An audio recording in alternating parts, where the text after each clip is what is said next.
Welcome back, everyone, to session six of Occupation. Session six of Pandemonium. Definitely check out Occupation, my Star Wars game. This is a completely different genre. Let's do a little bit of a recap. We'll meet back with the Gavels as they've kind of take their first major heroic endeavor as they made their way to the small village of Batavia after crossing paths with General Thrax of the 13th Legion. The charismatic general heard their information about the Reclaimers, a sect devoted to bringing back Issei, freeing Issei, restoring him to life. It kind of varies depending on who you ask.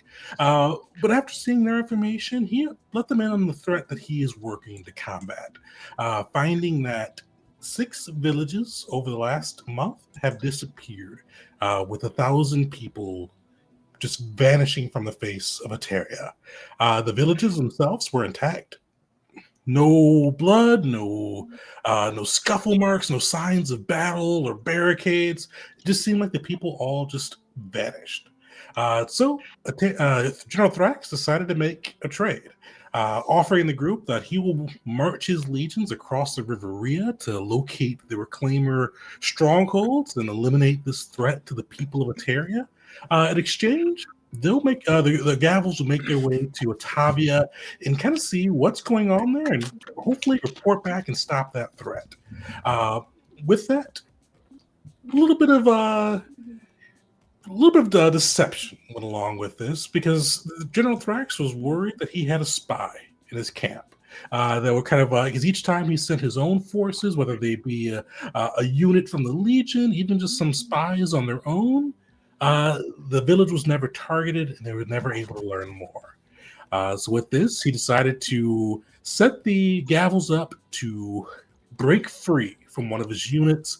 And after a pretty vicious battle with Morlocks and some of the other officers that were sent, the group was able to break free and make their way to the village of Batavia, where they found a small fishing village on the verge of being attacked. Finding this thick fog kind of hanging out on the ocean side, as well as these buzzing insects that kind of were just flying around and annoying both the party and the villagers alike. After asking around and kind of moving through the village, eventually the attack struck. The fog rolled in, covering the village. The bugs buzzed and just kind of let loose this just insidious drone that almost seemed to sap you of your strength, your will, freezing most in place, except for those with the strongest of constitutions, and they were able to kind of brute force their way through. The party was, of course, able to do this, and as this was all taking place, they saw 4 portals open across the distance. The party decided to make their way to the portal in the city center, finding 2 people along with some undead servants. The people kind of refer to themselves as the Arisen, finding these undead they're undead, but they're still sentient. With most undead, they kind of mindlessly pursue either their own objective to feed or whatever whoever brought them back's objective is. But these ones were kind of in control of themselves, and one was pretty sarcastic and glib while dealing with the party. It was a tense fight, but the party was able to rescue one of the villagers from being kind of drug under through the portal. The group was able to kill one of the Arisen, destroy the other undead, and take the one that was a little bit cocky, a little bit sarcastic prisoner, as well as Wisteria YOLO'd it up and dived through the portal, seeing a number of things, seeing that about villagers being processed through kind of through this cavernous system with water dripping from the top. Wisteria was able to determine that from some of the sand, the rock formations, as well as the water dripping down, this was still in materia, that this portal was more of a short range and nothing that could rip through plains or across the world of Kazia, and found that there's probably somewhere underground and probably underwater, either under the ocean or under the River Rhea, with the water dripping from the ceilings. Wisteria also saw A man in this pretty ornate looking crimson and gold robes with a wicked looking staff in his hand and gold and black eyes that kind of just pierced into Wisteria as she made herself known there. Fortunately, she was able to get out before any consequences occurred, especially since we found that she had only two or three HP left at that moment. But she was able to get it out, and we're going to pick up pretty much right here. So Wisteria, you are pulled out of the portal. You see the village kind of still almost like frozen, but you do start to see the fog receding. You hear the buzz of these insects begin to fade. And actually, before we kind of get to your group, because Will, I should have mentioned this before too. So Will, we had you kind of get frozen in place with since the technological gods were against you on that last session. But yeah, you definitely came to before this all came. Before the fog receded, before the bugs began to stop their droning. We're going to see how you handle this because Will, we're not going to do a fight for this, but there were definitely a couple of undead once you unfroze your or kind of became unfrozen that were making their way towards you, along with that kind of grumpy kobold fisherman that was a little bit too buff for himself. That was kind of giving you a hard time earlier, and some of the other ones that are hanging on the dock. Will, you're unfrozen. You see these fathomless kind of making their way to you. How does Will handle that? Well, what are the numbers looking like? Just Am three. okay. Would Will know whether he could take three of them is the question. He'd feel very confident. He could. Because you fought these back when you were still a little less powerful, probably about 3 or 4 weeks ago when you guys first made your way into Eteria. And you felt your strength grow since then. Okay, so I think Will, in that case, would seeing vile undead scourge upon the land, an affront to Thana's will, he would probably leap to destroy these terrible monsters, and do it in sort of with dramatic flair, because people are watching. But yeah, he certainly be rushing forward and showing off his usual sort of proclamations, talking about how these undead monsters need to be eradicated from the earth, or sorry, from Kazia.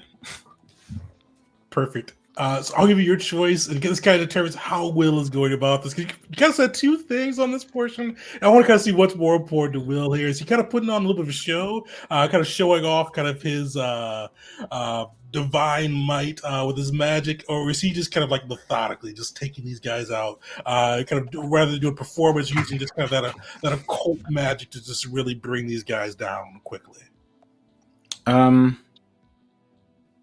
I don't think I did say, like, acting dramatically and stuff like that, but this is just, hero stuff.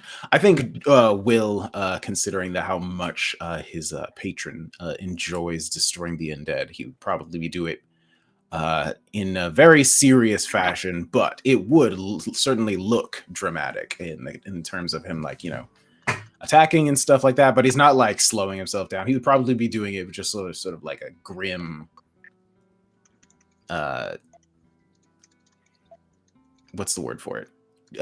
Just taking them down one by one as he goes. But of course, he would be shouting probably while he did it, and perhaps even using Rashanael's voice. Perfect. Give me an occultism check to see kind of how this all looks. Is how this just how Will does as this goes through. Sure.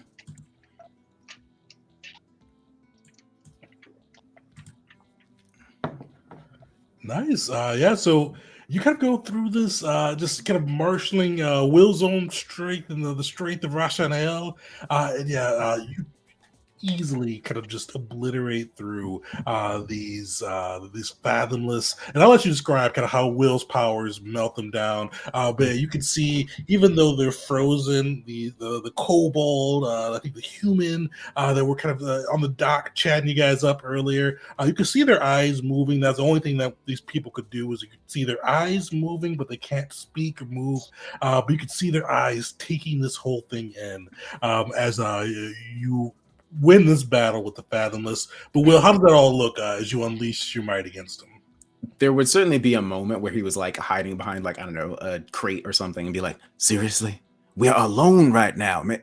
Fine. And he would stand up and be like, foul creatures, and just start like going full like fire and brimstone preacher on them, just like shouting about how they don't belong in this world and must be eradicated. Just blasphemers. calling upon golden light, blasting them with, I don't know, sort of this, you know, in his token, there's like those little twisting golden lights that always erupt from him whenever he's using magic, just radiating out of him in all directions. Nice. Where you obliterate them with the golden light, and Will, you're able to kind of hear sounds of scuffle, sounds of arrows loosed, great swords clashing, magic going off from the center of the city. Actually, I should ask, does Will make his way there as he kind of hears that going off, and can even recognize some of the sounds as coming from the other gavels as well? Definitely. After you know, if there's no other ones around here in the immediate area, he would look around. He would probably, you know what, he would give a bow to the still frozen other people he was talking to, and then rush off to join the rest of the gang. Perfect. Well, you find your way through the city center, and you see the rest of the gang there. You see Wisteria kind of getting yanked out by Jeet from the portal. You see this collapsed, huge, giant skeletal bones next to, in between Mockery and Wisteria. And you see this guy bleeding from numerous wounds.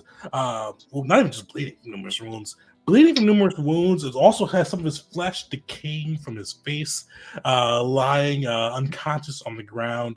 And then one villager, too, that the group was able to spare from being drifted in, or kind of pulled into the portal, kind of lying there, still stunned from the bugs. But as they fade out, as the fog starts to recede, he kind of starts getting some motion back. Yeah, so this kind of passed it off to you guys. So yeah, you guys have just taken out these Arisen. You saw through the portal. You got, I should have mentioned this too in the recap. You got a blood crystal along with the scroll too. That if you wanted to right now, you could utilize. One of your casters could utilize to bring you right back where that portal was. But yeah, city's still in chaos. The village is still in chaos. Oh, and one thing I should have mentioned this in the recap. We were a little late last session, so we had to get into it. But you guys were able to save a decent chunk of the village. The village was 180 people before, but luckily you guys picked the city center portal, which is kind of the more densely populated area. And you were able to save, I think I said 60 villagers, 60 or 50 villagers. I'm looking at that again. Not a ton, but a good chunk of the village. Definitely kind of the spot where you guys could have been the most valuable by kind of putting yourself between them there. Will be just rushing over and being like, what in all of the hells is this? I think Would you believe me if I told you it's contrary to hell? It resisted its power. That these things, they seem to very much dislike the fact I was serving the Infernals. If you have any way of healing, please tend to this area. I need to get this thing tied up. And Mockery's going to take the rope from Hysteria and start binding this undead that was able to be, I don't want to say spared, more so knocked out non-fatally. Certainly I can do that. Although just sort of knowing I'm out of game, I know Jeet would certainly be better than me at that. But I can. I'm proficient in medicine. I'm on it. Wisteria. One second, and you know she's like bleeding from multiple wounds and clearly heavily injured. But she pulls out the tablet to communicate with Velnu and just starts writing on it basically everything she saw in the portal. And what happened here with the portals and the bugs and the mist and all that to send that information to him. She's probably like splattering blood across the tablet as she does so, but she's like, I need to get this while it's fresh. Would you just let me? It can wait 2 minutes. Gee, we're gonna get paid so much for this though. Just, I'll be fine. Wounds heal, but If she's getting Mysteria, Will, tend to the villagers. Sure thing. Okay. Wisteria, wounds do heal, but I mean, not necessarily. But he's just gonna go off trying to see if there's other people in need of assistance. Just I guess running off in a random direction to see if there are other places where undead creatures are attacking. So you guys are able to run through the village as G kind of patches up with Wisteria, who's kind of fighting him to be patched up. But yeah, Will, you're able to run through the rest of the village. And you see, like, you don't see any more of the undead, but you do see people kind of like frozen. Especially kind of like as you run around the city center, you see a lot of people either in their homes or even on the streets, just frozen. Some of the ones with stronger wills are starting to kind of be able to move and start making their way around. But especially as you kind of like lap and kind of get your way out of the city center, like closer to the edges of the village, you see that like just empty. No signs of undead, no signs of battle, kind of like the same reports that you got from General Thrax. It just looks like people left. You don't see. If you didn't know better, you would think they just vanished. But you know they've got this kind of sophisticated system to kind of run through and grab people, and without a fight. All right. I suspect Will might be better, more knowledgeable about what to do to help these people than I, Ryan Williams, am. But are you trying to like help them kind of unparalyze faster from the? Yeah, or at the very least, I don't think actually Will.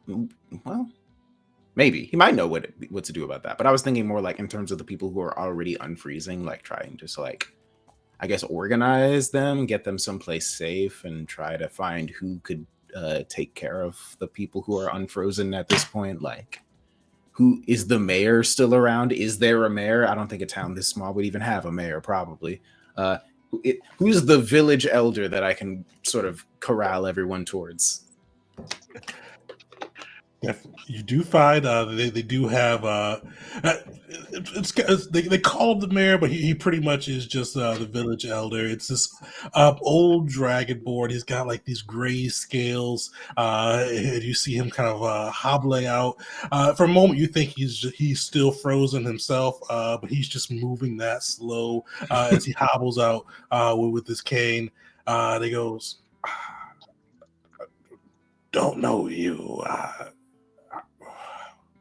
What's going on here? This is chaos. This is haberdashery. Will would stop for a moment. Forgive me. I'm a member of the Gavel of Ivacera, offshoot of the Arbiters. We are here to help, I assure you. I'm just trying to do whatever I can to assist your fine small village. Are you perhaps in charge around here? You have a sort of bearing of leadership about you. Can see like he straightens up a little bit.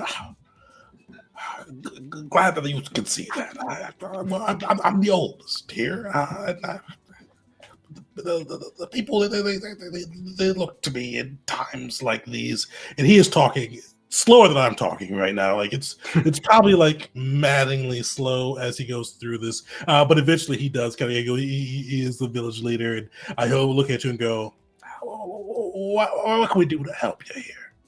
Oh, I was looking to help y'all. I just want to see if I would actually see if I can go around and like start gathering people to like bring everyone into like the town square so they can take stock of who's here and who's not. I guess start definitely a missing persons list, perhaps. Sweet, give me a diplomacy check. Sure. +2 circumstance bonus. Dope. I'm good at that. All right, I'm trying to remember which one of these buttons do I click to cause it to bring up the little screen rather than just rolling it immediately. Dang it! It just rolled it immediately. Well, luckily that's a very good roll, especially that +2. You are able to gather, and these people, like especially as it's a bit of a traumatic experience for them. They were like, especially as they can like start moving and speaking and like kind of losing that paralyzation. People are frightened, they are scared, angry, and all of that. But Will, you're able to be kind of that calming presence, that beacon of light, and help kind of guide them to city center, help kind of keep them calm and not contentious, because when people get afraid they start doing like crazy shit, but luckily you're able to keep them calm, gather them up, and bring them into kind of by the village elder, who is telling kind of slowly giving out commands. They're good commands as you hear them, but definitely just could be like sped up by like 40%. This is what I was trained for. But yeah, I just want to sort of direct people to get all together. And I guess we're going to have to start like, it's just different sections of the town where people have gone missing, essentially? Pretty much everywhere but the city center. Because the portals are kind of on a triangle around the 3 portals outside the village are on a triangle around the village, and there was one in the city center. So pretty much everybody outside of that city center has been kind of gathered and taken. So a lot of the farmers, for Jeet and Mockery, or not Mockery, it was Jeet and Belric. The farmer you talk to, you kind of, as you see, is Will gathers these people up. He is not among them.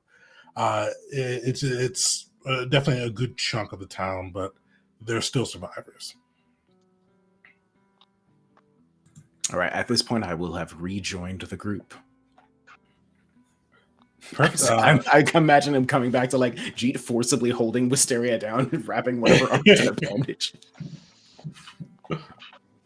Actually, what Jeet is doing as he's finally bandaging Wisteria up, he says, I think we should spread news of these insects. Yes, to warn other villagers, tell them to kill these insects on sight. We don't have to do much more. We don't have to give away everything we know, but this could be useful. This might save another village before it gets attacked.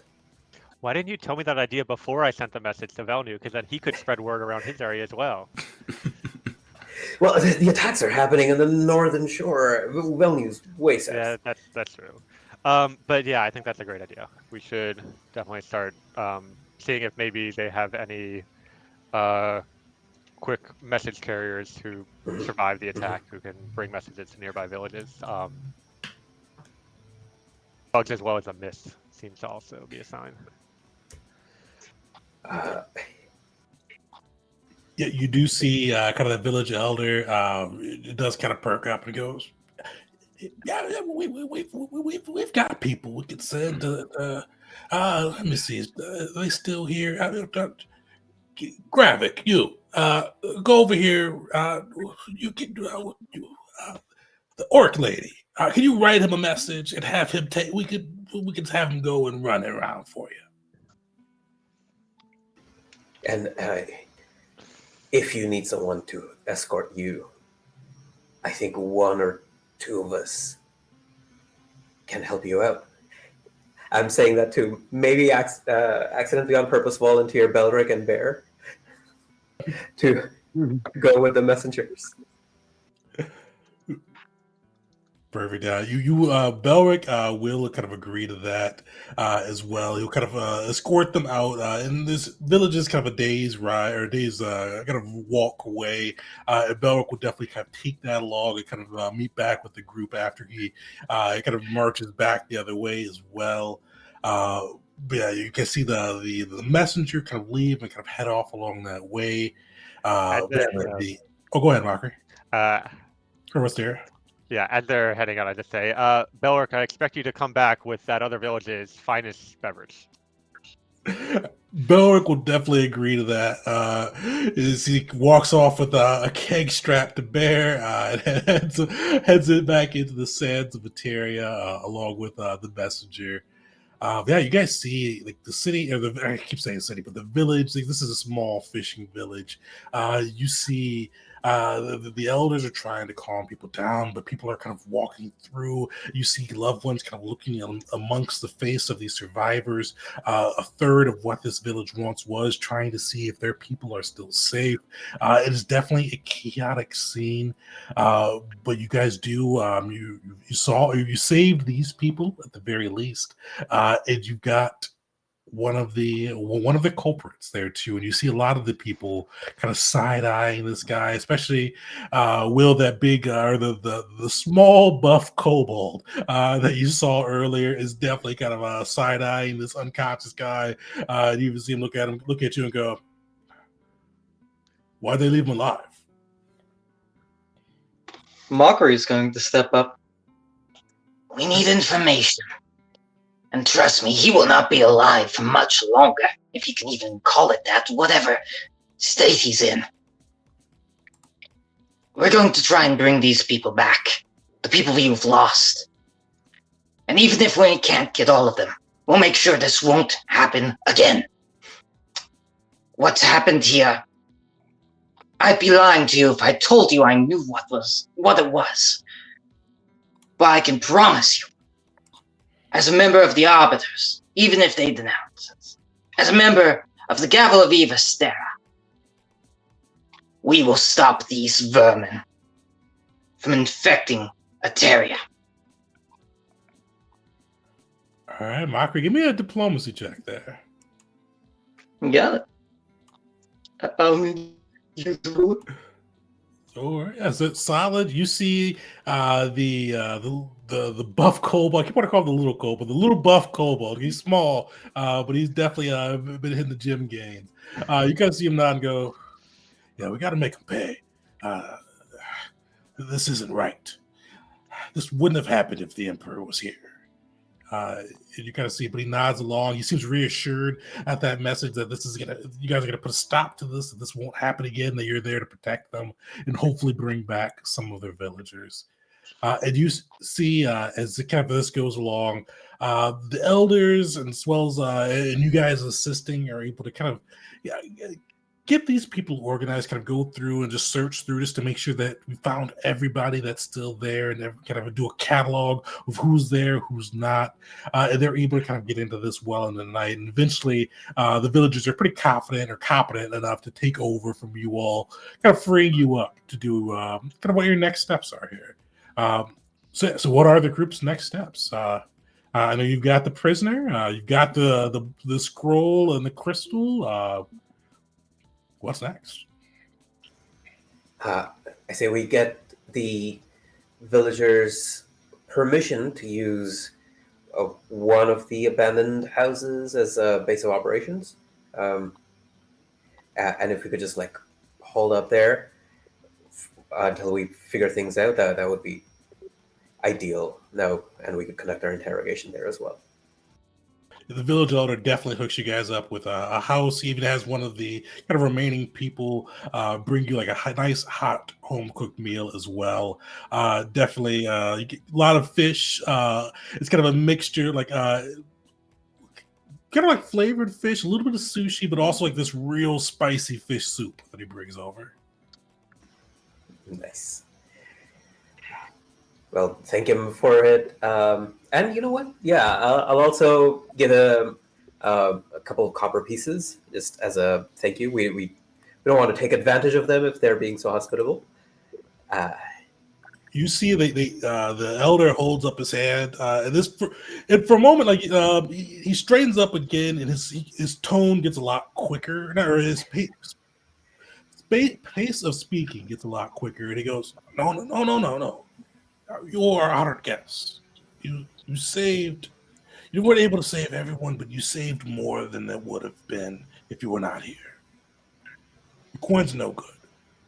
While you're here, you will stay for free, you eat for free, and we'll make as many of our resources available as we can." He kind of gives a low bow. Thank you, revered elder, and we will make sure that your hospitality is put to good use. Try and get the others back too.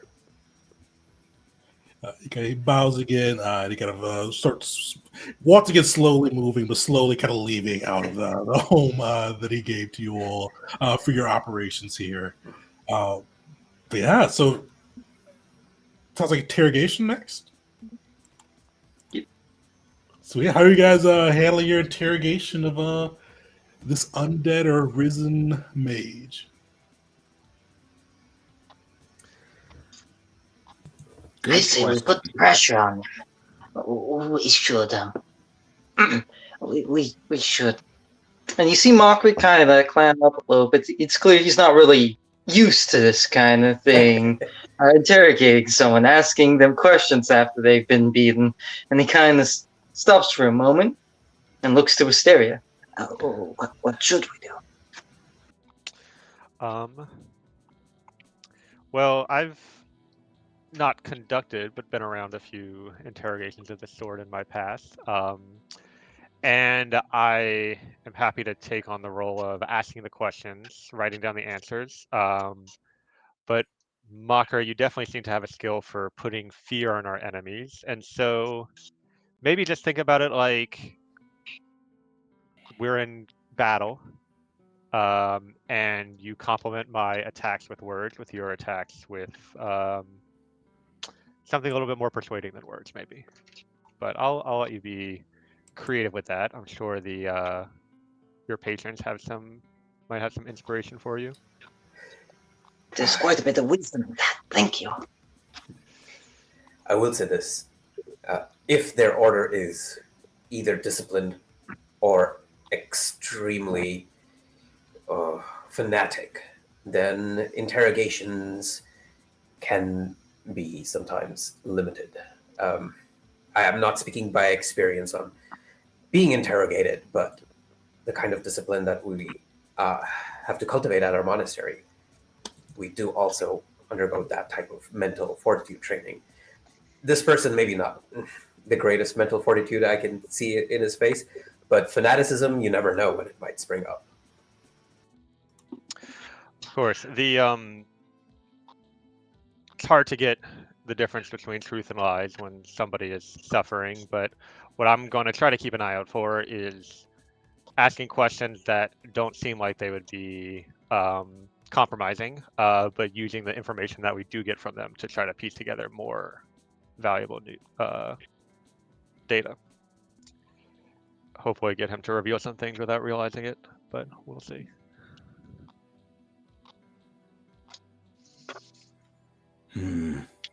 Mockery is... Oh, sorry, go ahead. No, here you go.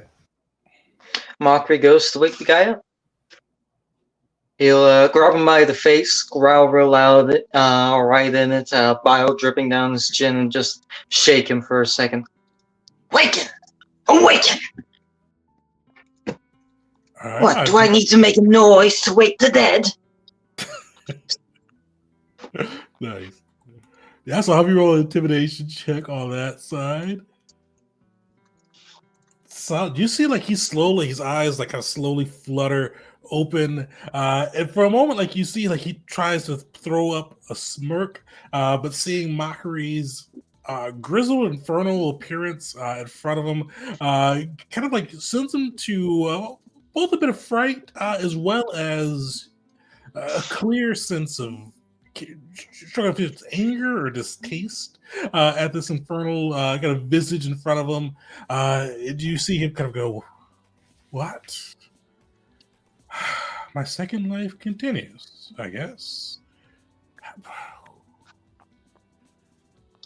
You must have enjoyed my company."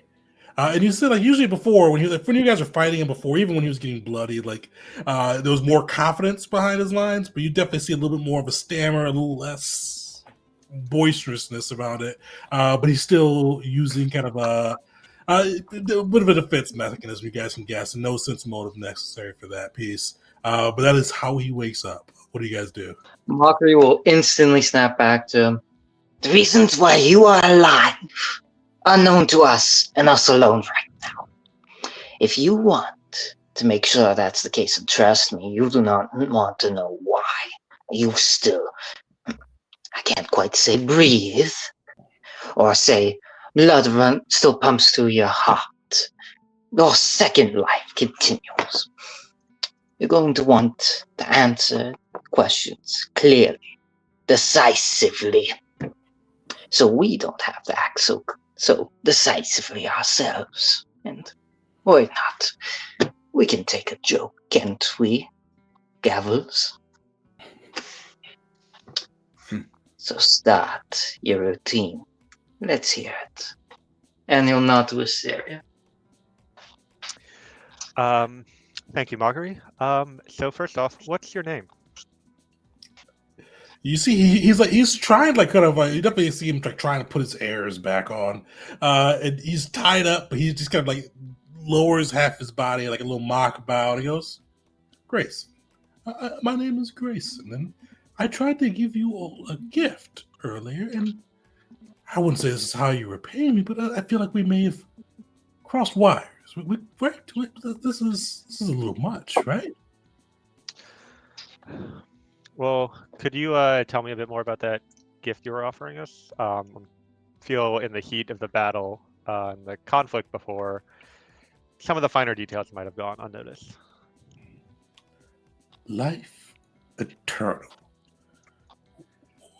You guys seem like, well, maybe eternal existence is the better way to put it.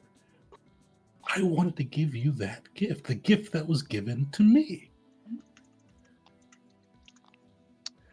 And what was it like receiving that gift? Well, the receiving is not the fun part. The fun part, I feel no pain. I will live until the gods themselves die. That is the gift we have been given, and I wanted to give you that gift. And you guys are, I told you before, you're exceptional. You would retain your spark. You would be like me. You'd have your power, your thoughts, but you would live eternal. As undead creatures, correct? I don't really like that name. What does your gift have over something akin to vampirism, or becoming a hand of Dana, or having your soul immortalized in a deity's domain? Well, we don't need to feed on the living. We exist. We are there. We are endless. We are arisen. We don't need to serve the gods, infernal or divine, those tyrants. We just exist. We are arisen. That's strange to me because I feel like if you just needed to exist, why go through all this effort of coming here? To spread simply- the gift. You Well- said before you don't feel any pain. That doesn't seem quite true. Your friend, the big bull, he seemed worried about you, anxious when I told you. And I think he looked quite a bit in pain when an arrow severed his neck. So, could you elaborate a bit more on that? You're focusing on the wrong things. Have your infernal gods ever offered you endless life? Our master offers that. And who is your master? The first arisen. The endless. Y'all, in the interest of my own sanity, I think I might have to excuse myself from this conversation. If you like look at Will, he's like kind of like sweating. Like, I mean, they're in a desert. He's probably always sweating, but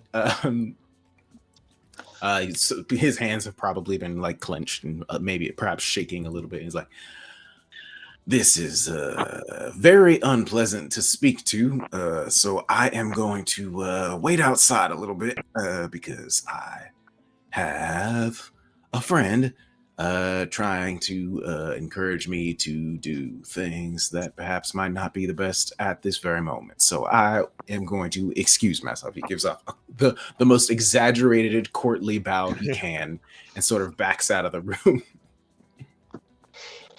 this endless. What were they in their first life? Kind of see him shrug and goes, I'm not sure. Does it matter? Let's get more specific. Any idea of their trade? Clearly they must have a race, unless, well, have they modified their body in any way since their beginning of their first life? I have seen the Endless only once. They are a true beacon.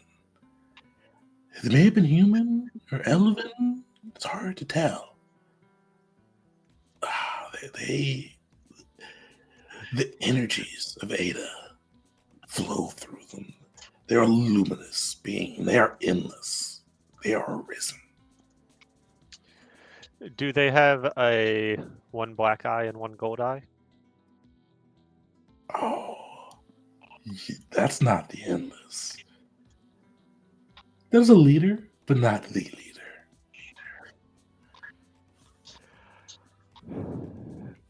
It's interesting because when Mockery brought up eternal life in a god's domain, you mentioned that you have no need to serve a god. But the way you refer to this endless seems as if you're treating them almost like a deity. Do you have freedom beyond their will, or do you serve them entirely? I am Grayson.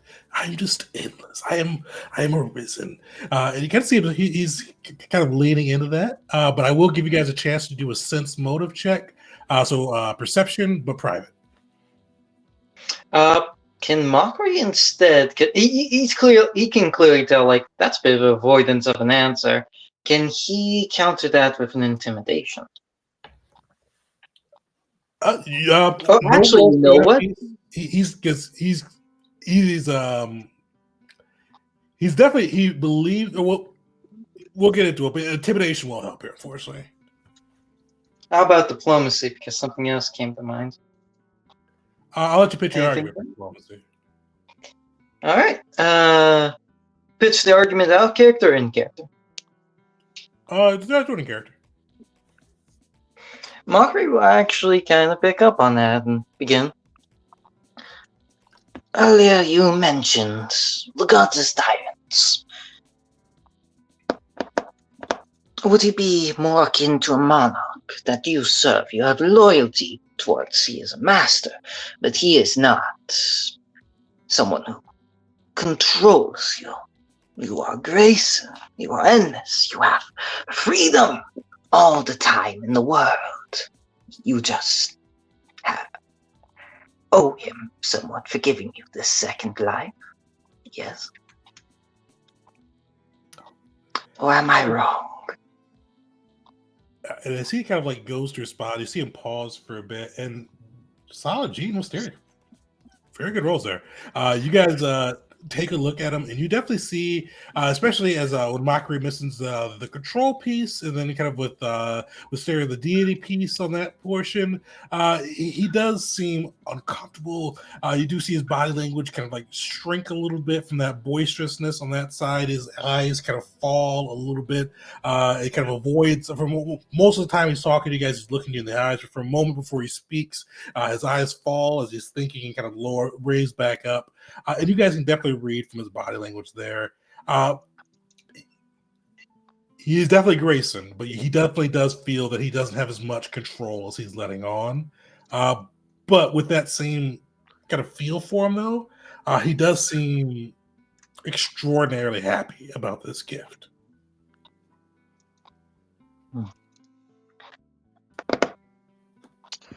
Which one of them came up with the plan? The one with the gold and black eye, or the endless? It's quite clever. No one would have figured it out. Bugs that ring and freeze people. Portals opening and closing. You were like a wisp. A whisper. If even that. No trace. Until you met us. All right, I'll have to make a diplomacy check here, Mockery. Nice. Yeah, you see, like he like he was a little nervous, especially before as you guys were kind of speaking of control, the deities, and the endless being kind of a tyrant or monarch above him. But as you guys kind of hype, or as Mockery hypes up the plan that came up, and he goes, "Oh, I believe the endless passed this down to our leader, but it was stroke of genius. We've been in and out. We've given the gift to so many. It, it's been a blessing." Interesting Originally, choice of words. twitch of the tongue. You know, so much of Akazi is about the gods, but no, this is not about the gods. This is about people living. And our leader, and this is our leader serving the endless, has done miracles. Zaren, he will become the endless's right hand, his chosen. You see Mockery about asking questions, clearly about loyalties, but he bites his tongue a bit and looks to Asteria. Apologies, my friend. I've taken a bit of control of this friendly conversation, as it be. Go on. As a matter of fact, Mockery, Cheat, if you wouldn't mind giving me a few moments alone with this individual, I think I have a few questions that I'd like to ask him without you here. Okay, yeah. G fully trusts Mysteria, so he just immediately goes outside. Are you certain? As a magician, his spells were quite vexing. I felt my whole skeleton buckle when he touched me. If something goes poorly, well, I have this, and she holds up her little signal whistle. Mockery would none of that. Look over to shoot, what was his name again? Grayson. Grayson, and he'll say,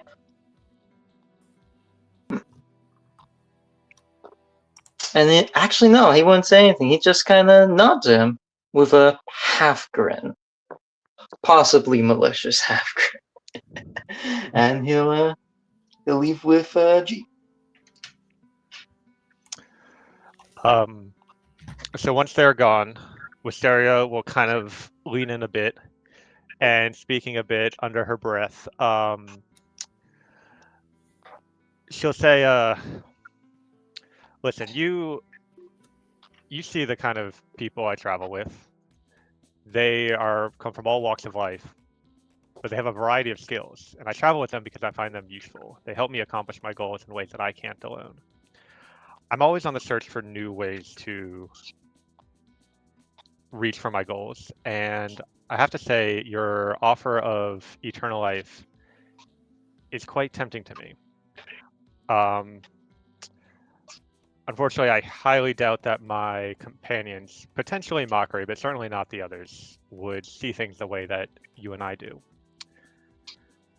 So I can't simply let you go free, but should I find a way to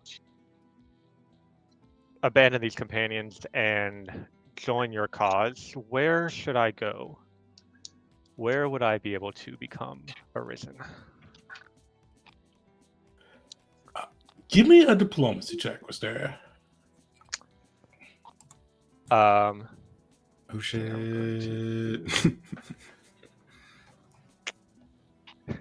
Would Or it help? deception, if you depending on which way you're going with this. Yeah. Yeah, it's deception. Devious.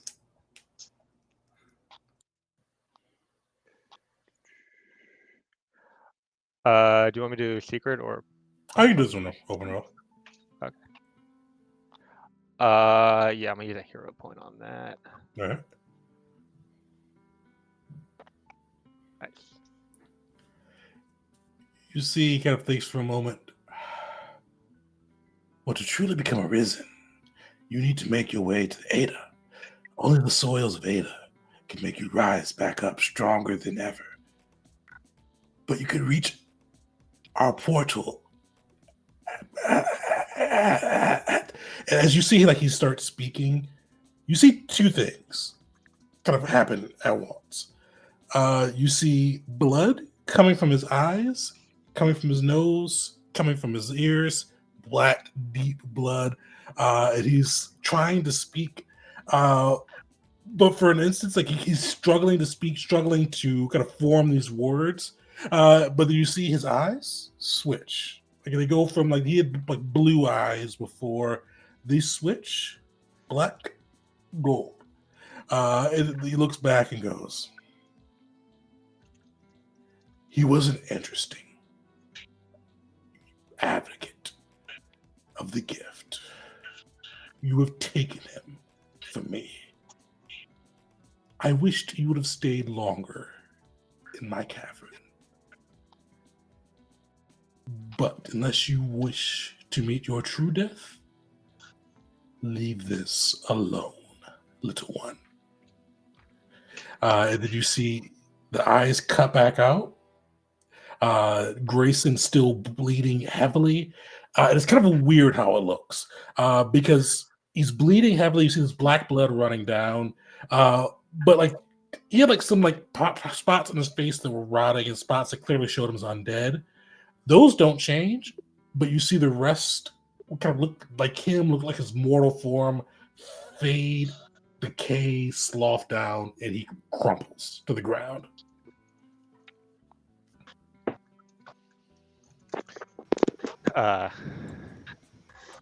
Damn, I was hoping that would work. Wisteria says under her breath.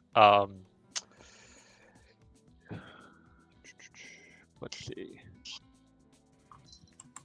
Yeah, I mean, she'll just call the others back in. And just explain exactly what she said and what she saw happened. Oh, clever ruse. Unfortunate that this leader had control over him. From Yeah, it this seems distance. seems like perhaps he wasn't quite as free as he claimed. I wanted to kill him. I was going to make a public execution to boost the village's morale. Mockery kind of hugs his blade, looking down, a bit disappointed. There.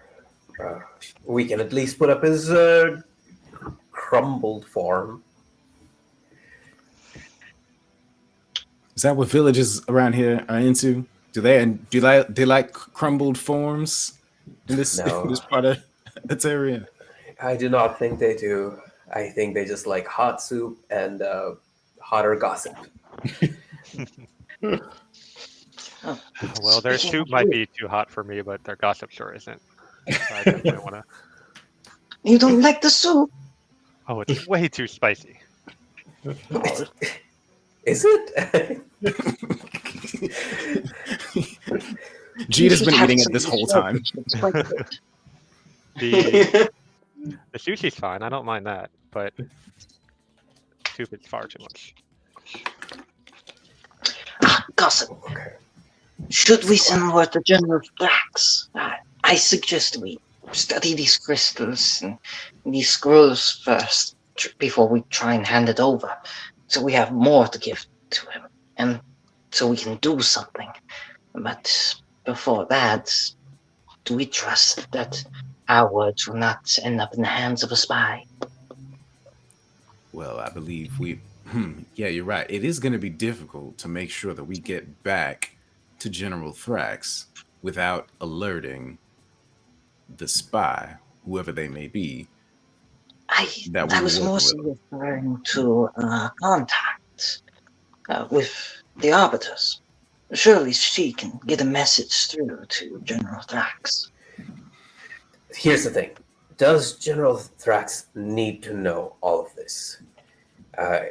The only important information, I think, that has some urgency to it is about the bugs. Be aware of the bugs, kill the bugs when you see them. Just bugs bad, and that we should spread as far as and quickly as we can. Beyond that, and again, he'll look to Wisteria. Do we have to? Is there anything that we can gain from telling him right now?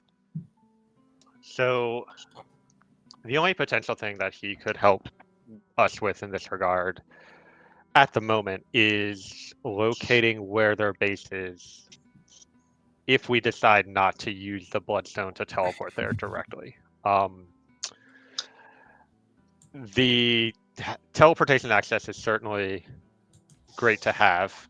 We have a guaranteed method to get there, but I typically prefer when assaulting a stronghold to scout out for all possible entrances and gather more information about the location before charging in there. And that'll be difficult with the teleportation given how many people I saw in the room on the other side of the portal. We should study this method that we have, the crystal. If it is only a way to get in and there's no easy way to get out, you're probably right. We should go in with an army. If it's a two-way portal, that might change things. I mean, I went in and came back out, so it seems to. So But I guess how the question is, if the portal closes, are we able to reactivate it from the other side to get back to where we were using the Yes. same implements? Yeah, And even I if think it's- studying it. Oh, sorry. Go ahead. Yeah, I think studying it would let us make more informed decisions. Anybody trained in either Arcana or Occultism would know with the crystal, utilizing it to open the portal. It's a one-use thing. They need a scroll in the crystal each time to open it. But you can, if you have enough time to study the crystal, you'd probably guess about a week. You would be able to almost make it like a little bit of a reverse homing beacon. To be able to kind of figure out where the portal would open to and kind of follow that arcane path without having to travel to it. So you can find kind of where it's located while under your own power. Seems reasonable. Yeah. I mean, Wisteria is trained in both Arcana and Occultism, so she'll probably suggest that idea and say that like that's what she's most interested in doing. There's only one issue. By the time we're done studying, most of the villagers here that got captured, their chances of survival are slim to none. True. I need to run the numbers, but I'd argue that their chances of survival are still higher than if we went in there right now, as we are. You may have a point. Will, would you be able to prepare the villagers to accept that their people are very likely not to come back? I certainly can do that if necessary. Maybe we wait until we find out for sure how. It could be that they're storing those people for an extended period of time before doing some sort of mass teleportation over to Ada or something like that. There's a lot we don't know about what they're planning with these people. My leading theory, based on what Grayson said, is that they're simply trying to turn as many people into Arisen as possible. And given the Endless's level of control over Arisen, that seemed like that would be beneficial for him to or them to gain power that way. But they might have other plans that we're not aware of that they're gathering all these people for.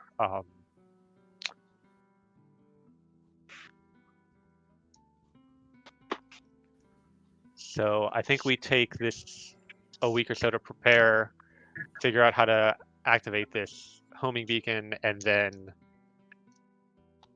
head to their base and find out more information once we arrive there. All right, just to clarify to make sure I'm understanding, the proposed method is to, rather than using the crystal to just go immediately where they are, we can take some time and then figure out where their base of operations is without using it. Correct? Okay, cool. Makes sense to me. Perfect. So yeah, so what we'll do is the group will have a week of downtime. We'll use the factions downtime to kind of study the crystal. We'll have some checks for each of you guys to kind of see what you can pull out of the crystal and see how well you can kind of make it hone in onto the Arisen's base. Outside of that, you guys will each have your own downtime to craft, do whatever you're thinking of on that side. Also, with that too, before we're gonna take a quick break after this, but before we do that too, the villagers actually give you guys a little bit of a gift as well. So they give you guys 6 riding horses, or it's not 6, 5 riding horses for the group. These are riding horses, not war horses, so they're not really useful for battle, but for getting around places quickly. With the elder letting you guys know that their owners are pretty much no longer here, and you guys will give more use out of them than they will. They're also there's not another extra horse for Bear to ride? a bear Bill circus act for you guys. Our kobold is going to have to ride with someone. Oh, they do. So they gave you guys the 5 horses. Belric got one before riding off with the scout to the last village. So with that, they give you that. They also give you 40. The value of 40 gold pieces and materials they've got lying around to help assist with crafting. But before we dive into that, we're going to take a quick 5-minute break. So we'll come back 8:40 and get to the second part of the session. Awesome.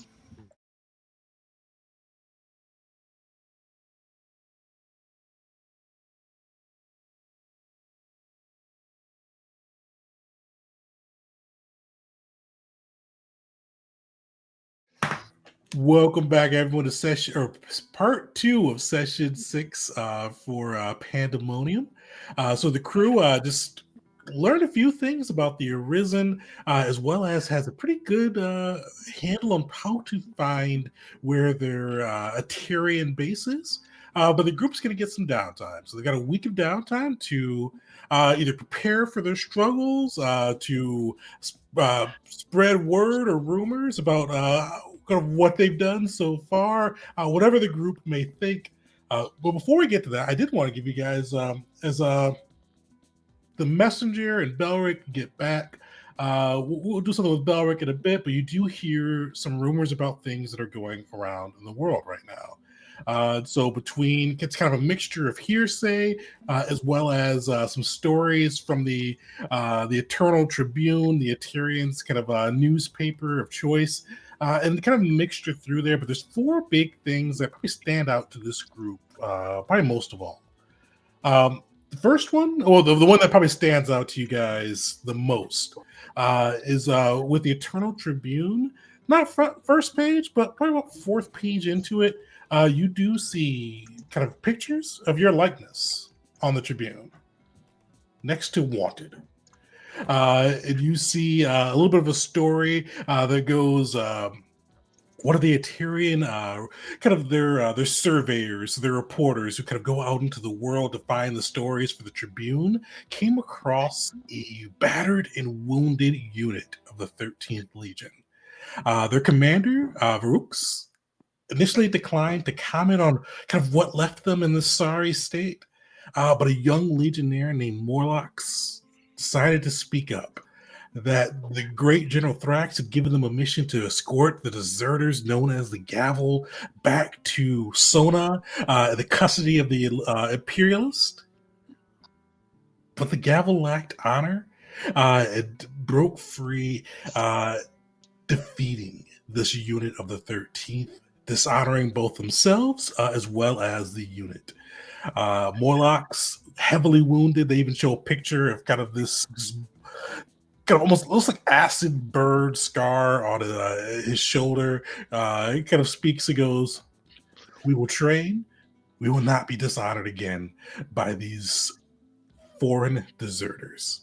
And basically, you can see more on the story, and they kind of go through from a couple different perspectives. One of the things they kind of talk on for that one too is both the Abes, Wisteria Abe, but especially Jeet Abe, because Jeet Abe is still Jeet Abe of Clan Abe. He's still part of the clan, and they kind of theorize how this will make the Imperials look, especially his mother, look with not only a deserter for a son, but a deserter who now is taken arms against one of the legions. You guys see that kind of story written out throughout the Tribune. Who has the highest bounty? Jeet's fingers are just like trembling as he reads this. They call me a foreign deserter? A foreign deserter? If I had known that it would get interviewed by the Tribune of all, do you know how much reach this paper has in all of Ontario? My father's going to read this. My mother's going to read this. Oh my goodness. This is actually one of the least insulting ways anyone has ever described me in the paper. Well, it's one of the most insulting ways anyone. Well, this is the first time I've been described in a paper, but it's still the most insulting way. And for most of you guys' pictures, Will's, Jeet's, Wisteria's, you look like yourselves. So Will, you look like your Asimir handsome self. Jeet, you look just like normal in your armor. But Mockery's, like, it almost looks like a cartoonist drawer. Like, and when I say cartoonist, it's definitely like in realistic graphic detail, but it's exaggerated. Like, your infernal features are almost not comically, but like almost horrifically exaggerated, making you look more monster than human. Mockery will take this picture, like cut out from the paper, and you see him open up a book. He places it in there with a bunch of others, much like it. Jeet storms out. He will not talk to anyone else for the rest of the day. Wisteria is going to try to, despite his anger, approach Jeet in a kind of a comforting way. Just say, Jeet, listen, I know you're frustrated, but Ontario is a nation on the brink of war, and the first casualty in any war is the truth. You know what your truth is, and there are people working against us who are trying to present their truth, which we know is not what's true. But stick by me, and I'll make sure that our truth gets out there when the time is right. It's not that I don't have faith that things will work out in our favor and the truth will be out. It's just that right now I am angry. And just let me be angry for today, for what's happening, for what will be read and what shame that my parents will have to go through, no matter how temporarily.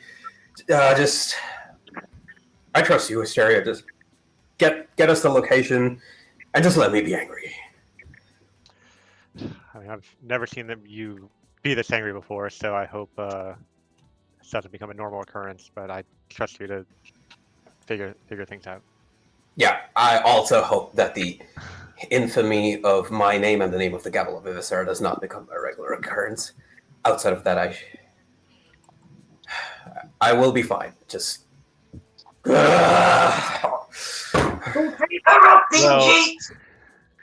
And Belric, not Belric, Beshnet, like everybody else, like similarly, I mean, more muted reactions, but Beshnet is in the same like tizzy. Like he read it, threw the paper down, picked it back up, reread it, threw it down again, and just muttering and cursing, like walking in circles around like the village. But luckily, though, you guys the village is seeing this paper. But the village isn't really like they're both not reacting to it, but also kind of saying kind things to you guys each time they see you. They're not referencing the paper at all. They're kind of acting like the paper didn't happen. Like they're being extra nice to you guys, but they're not. Everybody knows the reason why they're being extra nice to you, but nobody's saying it. But they're treating you like one of the villagers right now. But outside of that, you do also see a few other rumors. One of them, kind of a few pages back in the Tribune on that side, you see a picture of Squad 7 of the Arbiters as well. And like you see, like they are like posing. You see like this Wervin. You see like it decked out in the Imperial colors. It looks like, and G, you know for sure, this looks like kind of one of the Imperial guards were Wervins, like these big dragon-like beasts that some of the Imperial guards ride into battle or ride in protection of the Emperor. But you do see Beric Arndarson, the leader of Squad 7, like almost Captain America posing next to a Wervin that looks to be subdued. And you see in the article, Arbiter Squad 7 joins with the Imperial Legion, saves an out-of-control Wervin, is also committed to working with the Legion to find the Emperor and bring him back to Kasia. And you see like there Andarson's just like smiling, like he's a very photogenic dude. He is just smiling up there, thumbs up, just really cheesing it up there. But you do see that they're kind of like they've visited both the capitals from what you guys have heard, but it looks like now they are kind of working with the Legion to find where the Emperor is. And also mentioned in the article too that some of the Imperial guards are kind of like facing an illness, and the illness has caused their Wervins who are linked to them to kind of like go feral, which is how our Squad 7 kind of came into the picture and helped subdue one of the Wervins, and kind of stepped into this issue. Notably, Mockery also saves a picture of Bergson. Cool. What I think when G, like after having read about their infamy and then reads about Squad 7, at that point he can't even like scream his rage out. He breathes, and you guys see like a few things. You haven't seen him really use fire. You see like smoke coming out of his nose a little bit, and like when an angry human being, like their veins would throb. Similar to that, but it's almost like reddish, little glowing lines that appear, and then he just says that he has to just go out and just breathe. This time, Mockery is going to follow him.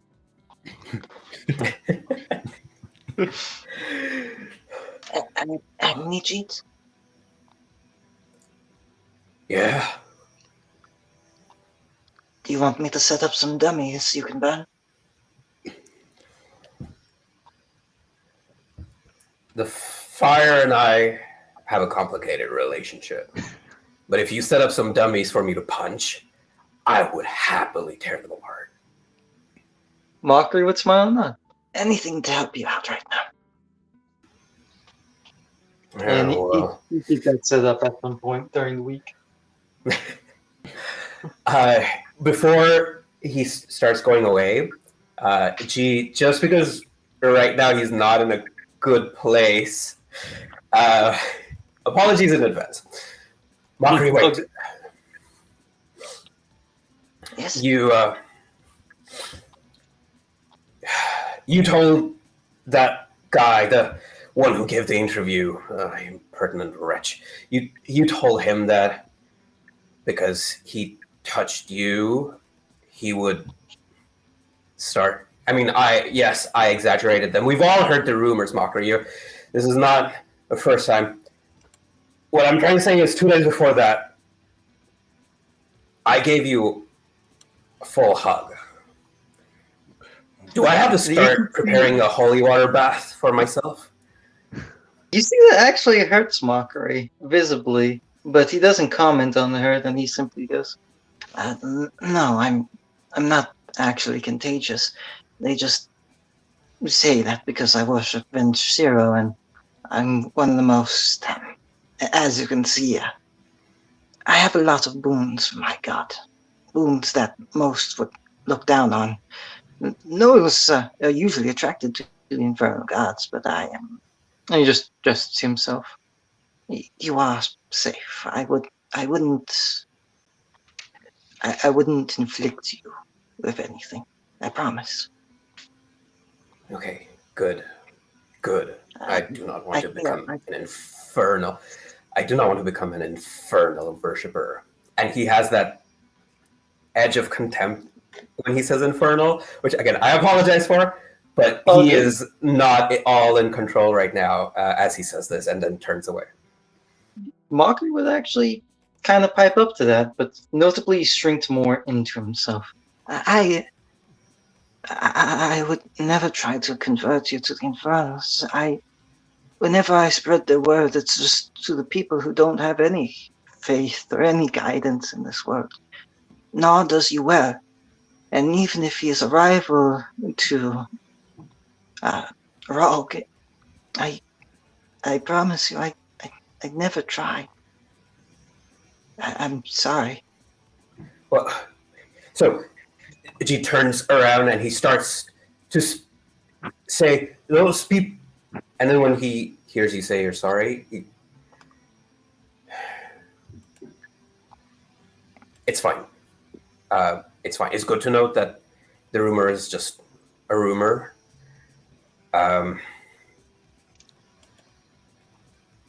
We'll talk later. I can't think right now. I should just go to the forge and set up for you, sir. Yeah, thank you. After the two of them walk out, Wisteria will turn to Will and say, Will, do things like your reputation and stuff like that bother Rashanael at all? Or is she only concerned with pure evil creatures as she interprets it? Well, I suppose it depends on what part of my reputation you might be talking about. I think Rashanael is quite proud of the idea that people see me as some sort of holy warrior, but I don't know. Not everybody thinks of me that way. Yeah, I mean, definitely Jeet's upset about how our reputation sits right now, and I was curious if... Oh, this part specifically. I don't think that part bothers Rashanael. It's more my angel ancestor is quite single-minded, and so sort of, what the general populace thinks of me, while as long as I am destroying the undead and countering evil wherever it goes, then what others think of me isn't really a concern of Rashanael. I care a little bit, but Rashanael not so much. That makes sense. I'm just starting to try to figure out a sense of what classifies as evil and what doesn't for Rashanael, so I can sort of start to predict where that divine fury will be directed and when it's not going to be directed. So that's insightful information. Sometimes I'm not even sure. In general, just kind of seems like fiends and undead is mostly what where the anger is directed, and also he kind of like intones his head towards the tilts his head towards the door where Jeet and forgot Mockery's name for a second left through. Says those that worship the fiendish deities. Interesting. Yeah, it's just something I've always kind of thought about is that like there's a lot of specific instances of acts people perform and things that I would certainly classify as evil. Kidnapping villagers, for example. But I find it a lot more difficult to place that label on things that are more generic, such as an entire class of being or type of creature or things of that sort, or even like generic actions, because to me, the context and the circumstances tend to matter a lot more. He is sort of like looks excited to be having this conversation. See, this is the kind of thing the reason that I had to leave Lumox, the reason that I had to leave the faith is because of these conversations. Exactly. Things are not quite so black and white as the gods make them out to be sometimes. It is frustrating. But that is for us mortals to wrestle with. The gods find themselves to be quite certain most of the time. Exactly. I mean, it's not unlike the reason I left Mokoin. I had some plans and strategies for increasing the wealth of the nation, which I thought was what everyone was all about. But apparently, things didn't go over as smoothly as I thought, and I was kicked out of school. So here I am. Yeah. I mean, I hope to get back there one day and enact my plans for a oversight committee board to squash corruption that transfers wealth to places where it doesn't belong. But hopefully we can get the reputation of the gavel to a point where I can return to my home. I hope you get that chance. I personally have no interest in returning to my home, but hey, you know what? Maybe someday we'll go there together. Your home, I mean. Yeah, that would be great.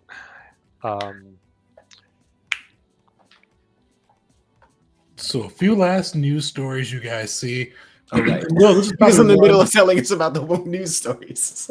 Oh no, this is perfect. I saw a breaking point, and this one actually kind of fits Will a little, or well, probably fits Rashaniel more than Will a bit. But yeah, you see, like this is a small article, just definitely kind of like editorialized a little bit too.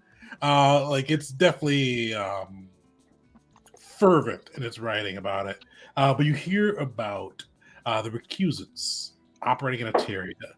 They've desecrated a small temple of Thana along the kind of on the through the deserts of the Eteria, and they've kind of gone through and they desecrated this temple, like just broke the altars, broke the statues, and even like painted over some of the scriptures that are all on the wall, and basically like in all of the markings now basically say the recusants are here, gods beware, and kind of announcing that they've made their way to Eteria. Damn. Kind of wish we'd have been there to stop that. But, I mean, if we were there, that means we wouldn't have been here to stop this, so. Who knows? Eteria is really attracting all sorts of strange cults from across the world. What was this emperor doing to prevent all of this? Well, I find it hard to believe that a single figurehead leader could somehow prevent all these calamities from happening all on his own.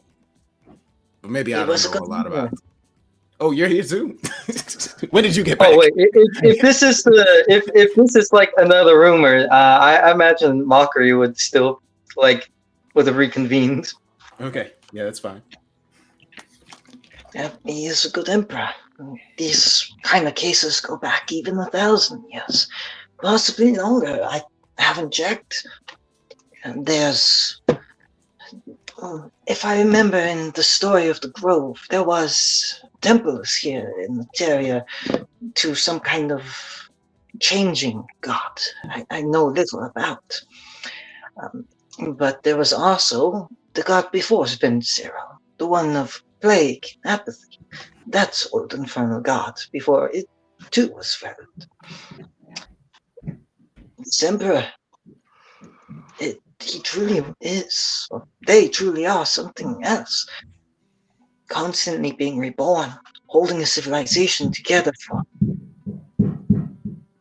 uncountable years. Undaunted, continuous, and yet humble enough to not grasp at immortality, to earn the favor of Dharma. Well, honestly, I look forward to meeting this Later. Maybe we'll be the one to find him. I find it a bit hard to believe, to be honest, that such a a leader leading for 1,000 years could possibly be so good and magnanimous. But I suppose we will see when we get a chance. And do you think he'll agree to duel me? I I hope probably he's not. Wisteria, is his current body last reported still a child, or is he full grown? For Terry, you know, he always when he does become reincarnated, it is into he basically in people not theorize, but there's a morality debate about how well this works. But basically, once he dies, he kind of reincarnates into like the 18-year-old, an 18-year-old who's lived a full life or lived a full 18 years of life, and basically overwrites their personality with his. We can say Mockery did not know about that part. Yeah, Misinformed. Yeah, I would say I'll explain that. And she'll say, listen, Mockery, if we do rescue the Emperor, you can duel him. I'm going to ask him a lot of questions because I'm sure he has a lot of knowledge from immortality. And the only other thing I would say too, he is like 6,000 years old, because 1,000 was just a year of the Grove. He's ruled Eteria since Eteria's. He founded Eteria. He named it after himself. Yeah, he's definitely the eternal part of the Emperor there. But yeah, so you see that portion with the recusants, and the last rumor or last piece you hear. This actually isn't in the Tribune. This is just straight rumors that you come across. But you hear like this, almost like not cinematic, but like almost like an epic writing. Like almost feels like creative a bit. But you hear a little bit about the 13th Legion and some of their exploits.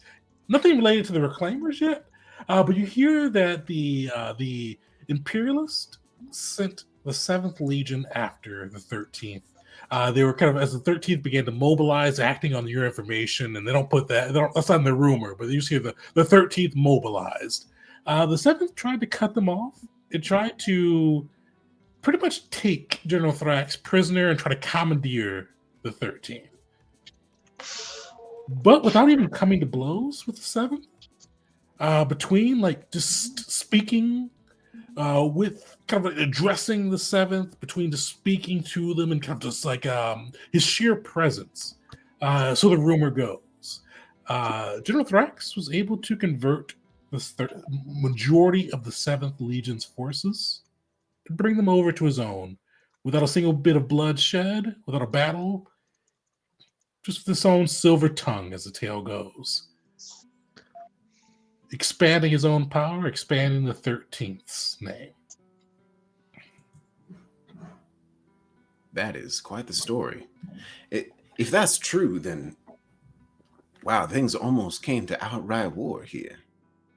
Coming very dangerously close to quite the chaotic situation.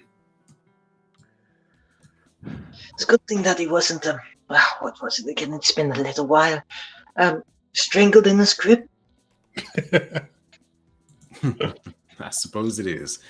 You know, that is the kind of person that should be in charge of things, I think. Well, maybe. We'll see. Might be a little bit combat focused, but who knows? If this is the kind of leadership that Eteria is producing, perhaps it could be a good empire worth retaining. Yes.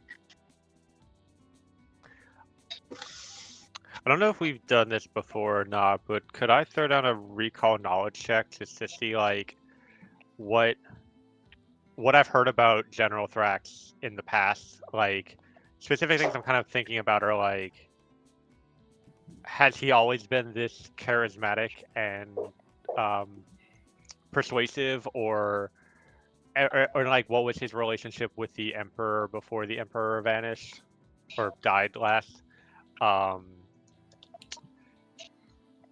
Definitely. Is starting to generate some wild theories about what could be going on around here.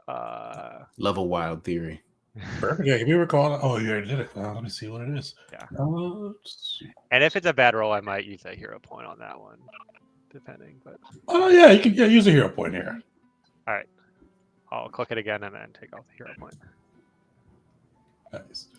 Yeah, so kind of like looking through, you've got time as you got to prepare for your downtime and just kind of hearing what you know and kind of some research through some of the meager archives that the village does have. You're able to find a little bit. Thrax is kind of regarded in almost two senses. The nobles have never really liked him. He's always been, even with his own clan, he's kind of like Jeet. He's Thrax Thanza of Clan Thanza. He's part of the ruling family, but he's always even been almost on the outs of his own family. Rank and file soldiers, he's always been popular. He's tactical. He's approachable, and that's somewhat kind of what hurts him with the nobility a little bit because he's not opposed to kind of getting down and dirty in the field or kind of hanging out with the men in the mess. He's definitely an approachable person, and he loved the emperor. From what we found, he is definitely a loyal soldier to the emperor. But after the emperor is gone, you definitely see he started to make some moves.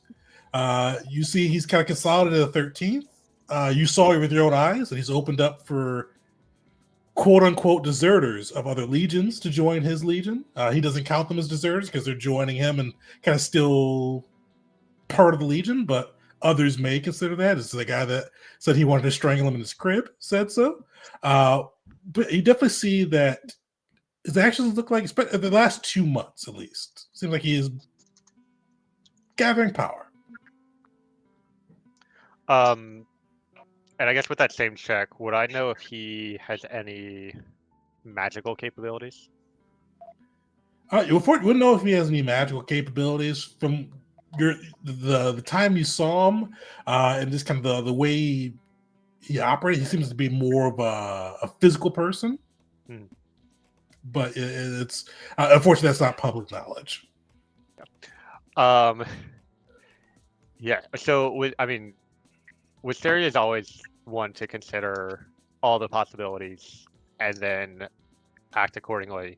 So, whoever is interested in, she'll probably start rambling about some crackpot theory she has. And like it'll come off as like she's maybe crazy to believe this stuff, but it's more just like she's analyzing all the possibilities and figuring out their likelihood of really being true or not. So she'll start talking about things like based off this, like maybe he's acquired some sort of magical power and used magic to convert legions to his side or something like that. Or maybe in fact he is the emperor reincarnated, but the emperor found some way to disguise his identity because for whatever reason he doesn't want to come out as true. Or maybe Thrax is actually trying to take control of the empire for himself.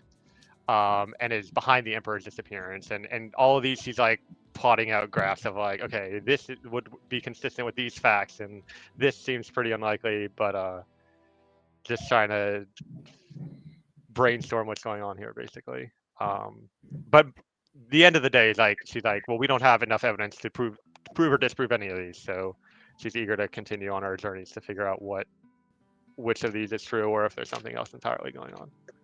Mockery would definitely be listening to all that. And kind of a possibility of where that's all rambled. Could we do the bit with Mockery getting getting Wisteria a drink for the fact she jumped into a portal near death and all that jazz? Of course, if any of the other party wants to join too, they may. Mockery makes it an open invitation. Almost like a celebration. Yeah, I'll be there. Belric will join you, and I'm just going to get this portion. Belric comes through. You see him along with Bear, and Belric kind of has more of a somber expression. And you kind of see, like, as he kind of comes through, he basically explains that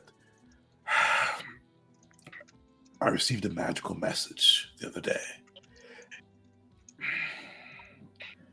My family is in trouble. I'm not sure if you guys have heard of the drug ARC, but it is running rampant through Dawson. One of my brothers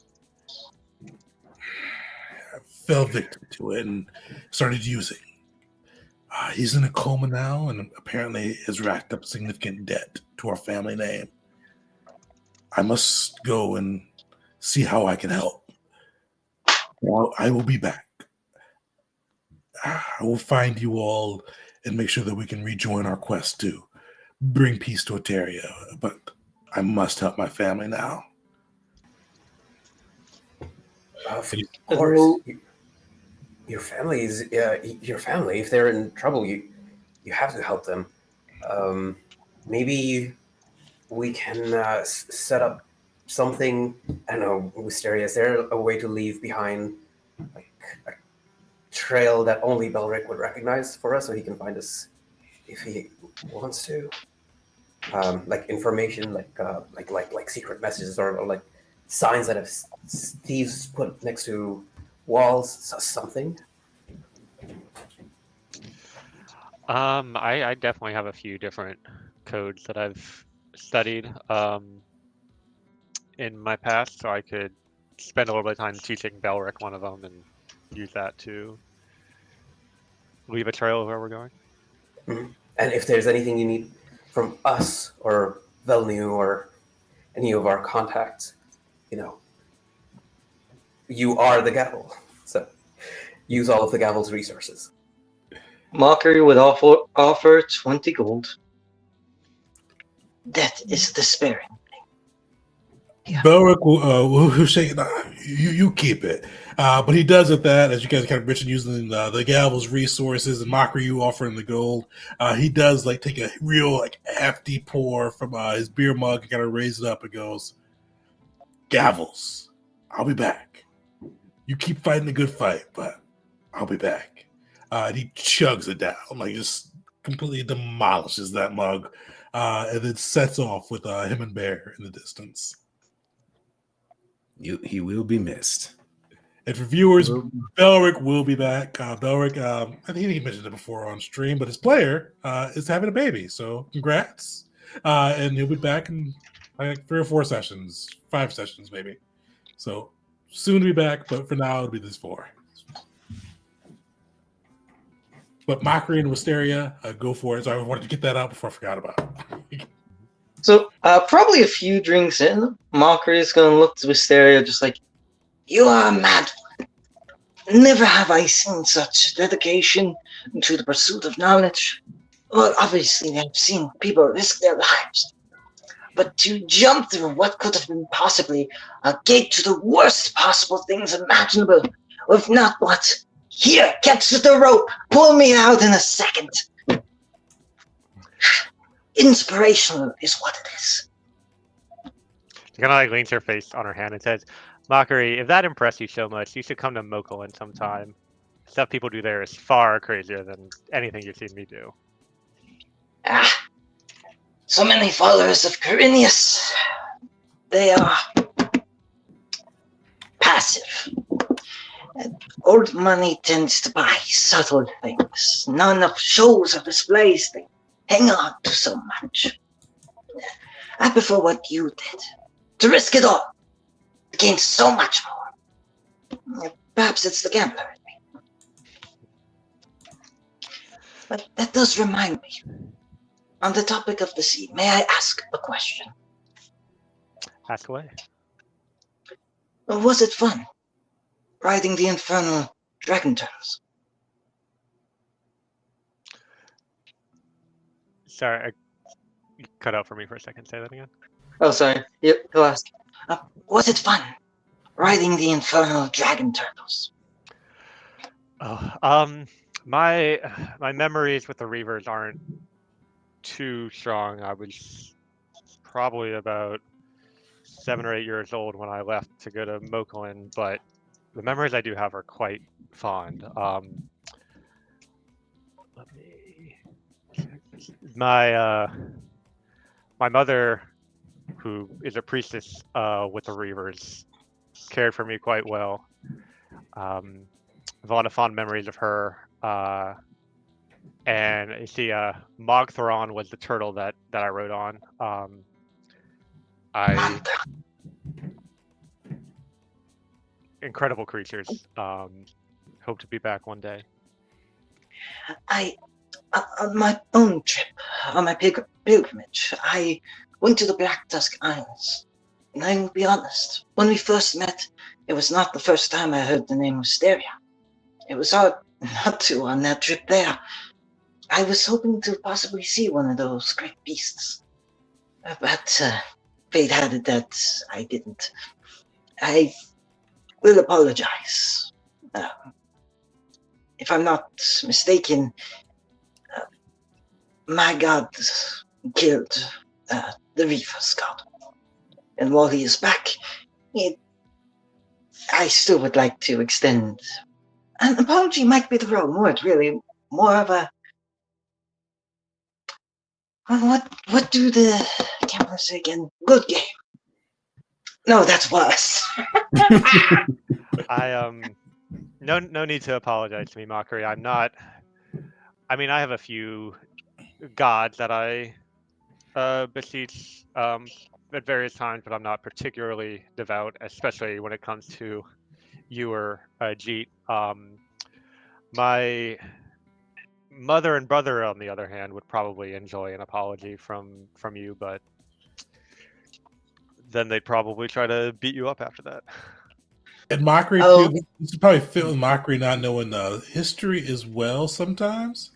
It was actually, well, I'm not sure if it's Wisteria's god, but it was Mokalin's god that killed Tawa. It was Quirinius along with, Karu died during that fight, but Karu, the god of vampires, that took out Tawa. He probably heard the Legend of the Grove and got some things mixed up. Maybe seeing the hand as perhaps part of the Grove, given their propensity to work together at some points. They did work a lot together, too. But Mockery will kind of respond to that like, Most people who see me often decide that they owed an apology and want to fight me, or at least want to run me off, chase me. It's been a rarity. I've found good-natured people, like the Gaffers, and I thank you again for having me. You've been a huge asset to our cause. The skills you bring, the guidance from your gods, your effectiveness has not gone unnoticed. Thank you. That's some of the kindest words I've seen. So, I mean, as I mentioned, sometimes I'll think about Tawa in the heat of battle. A lot of times I'm saying prayers to Notisha or Quirinius in my more academic pursuits. But there was something you mentioned a few days ago that really caught my attention about ROG. In particular, the concept of using one's own fear to drive achievement. That interpretation of his domain is quite interesting to me. I've definitely seen that a lot in Mokalin. To be honest, experienced it quite a bit myself. Is that concept something that you feel as well, or? Absolutely. I'm afraid of everything. Not to the point of shivering terror, but there's a lot of scary things in the world, and it only pushes me further to want to better myself, to become stronger. Fear leads to a want to innovate. So long as it does not control you. It's a good driving force and can lead to fury, rage, a fuel that burns brightly, quickly, and can save your life. But just as well, can end up getting you killed if you let it control you. Because if you let rage control you, adversaries who are more cunning, such as yourself, can lead you straight to your downfall. So, in both respects, as a follower of Rogue, I use fear and fury to invigorate myself, and I prey on it from my enemies. I'll really take that advice into consideration. It's really hard to balance that line between self-motivation and self-destruction when it comes to fear. Um, I mean, we've done a lot of scary things as the Gavel. Still doesn't compare to when I went to stand before the professors at Moklin Institute of Technology and to give my thesis presentation. That, by far, is still the scariest moment of my life. So maybe Rog was there. I think I can imagine it. I've had moments like that before, standing below people who are so above you, who can dictate your fate on a whim, but yet there is respect and perhaps some rivalry to it. Oh, or maybe I'm projecting a bit. Sorry. There was a priest who raised me, a priest of Makesh. Raised is the wrong word. He taught me. He was a teacher. Brought me in when I was young. He's the one who showed me these ways. And then there was what was his name again? Leader of Squad 7. Oh, Beric. Thank you. And then there was Beric. He was always getting on to me, trying to teach me right from wrong. I'd often do things wrong, but he was an inspiration, even if he was terrifying at times when I made poor mistakes. I once got trapped in a wall when I was younger, in between a wall, really. I was trying to sneak around, hoping to steal some food from a fancy restaurant in Vesnon, and I got stuck. I was a whimpering, crying mess. I thought I was going to die. I think he did too at one point. Maybe that's why he was so angry. But sorry, I got a bit carried away there. And he sips his drink again. That's interesting to me. In my research, I didn't uncover that you knew Beric from before. Oh, you would not tell anyone about that. We talked a bit when I joined the Gavin. He was polite as always. Talked in letters, of course. He wanted me to resign immediately, to leave. He thought the arbiters, that I was entirely contradictory to it. Probably guess why. But when he left for the arbiters so long ago, I don't know. It inspired me. And it started my pilgrimage. I disobeyed his wishes. I do not regret it. How did you and Beric first meet? I was a child, a pup really, in Vesnon. I'm not sure if it's my city of birth, but it's where I was. The people, and you bring out that book that has all the pictures of himself, and you flip to some of the first pages, some older, more tattered pictures. Yeah, they thought I was some beast rummaging through the wastes. I was in the garbage, but I made quite a name for myself as a thief. I never stole anything of too great importance. Copper here, food there. I mostly raided dumpsters. Sometimes I'd steal drinks from the drunken, or maybe a little bit from their pockets. I could never snatch the coin purse, it was always too loud. But I became well acquainted with the captain of the guard, and he came to know me. He came to be quite aggravated with me, I swear. And Mockery would stop for a second, just shake his head. I like the god there, even if the current ruler is a bit strange. But Benric, he gave me hope, even before I met the Church of Makesh. He spoke something. Barrick was the captain of the guard at that time that you got to Yes. know? I see.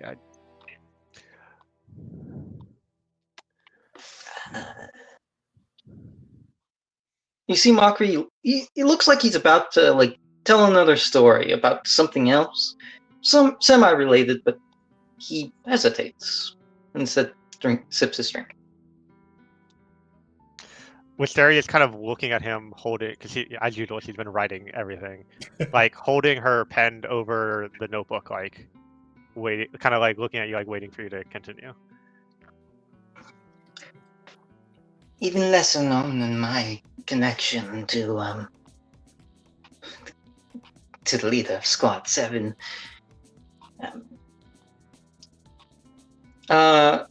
Tegan, is it alright if I go on if I make something up for Mockery real fast? Sure. Alright. Mockery's face would kind of grow somber a little bit. Before I left on my pilgrimage, sometime before, but while I was still an adult, well, he said sometimes send guardsmen almost as a rite of passage to deal with whatever thing I had done as of late. Minor inconveniences, really. And there was one guard. One of the closest people I had to a friend at the time. A woman who went by Amelia, human. Dark hair that looked silver in the light. Thin, gaunt. A bit like a bird. She was a good friend of mine. No, I can't say that truly. I never asked if she was my friend. I was too afraid of the answer. But she dealt with me. Did you know her for longer than 3 months and have at least 4 inside jokes with her? Actually, yes. Yes, I did. Okay. Should I add asking if they're a friend to my qualifications list, or do you think she is a friend and having Probably, met their yes. qualifications? Thank you. And then I flip back a few pages, add that in, and then go back to where I was taking notes. Well, Amelia wasn't from Vestanon. She had traveled there. And as it turned out, she was quite the gambler. Not a good one. But I had met her on my job, passing drinks and whatnot, and got to talking. And we ended up spending quite a bit of time together. Got to know each other. She, like I said, was the closest thing to a friend. And once, Bennick. Sorry, what was his name again? I know I just said it wrong. Barrick Anderson. Thank you.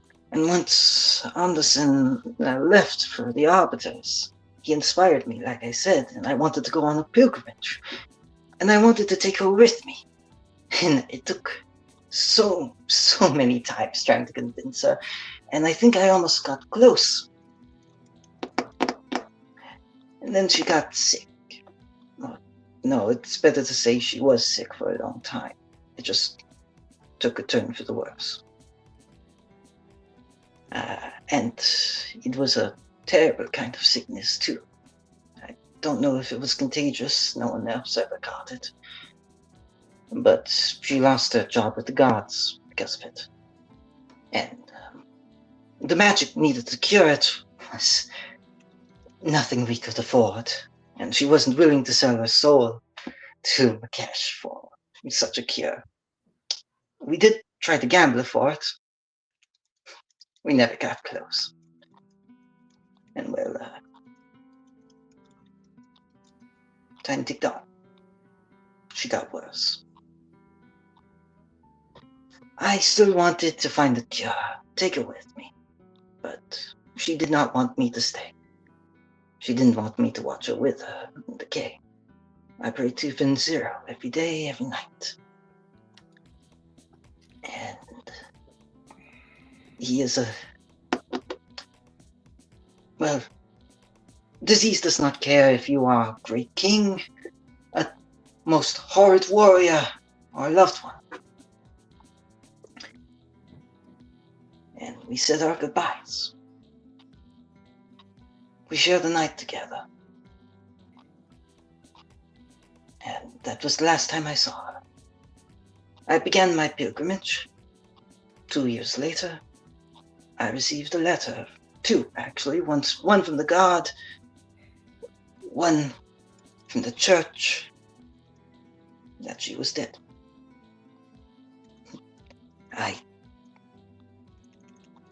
I never asked if she was my friend. I'm sorry to hear about that, Mockery. Oh, no, it's something of the past, really. It hurts, of course, but... And Mockery would kind of shrug. It's something of the past.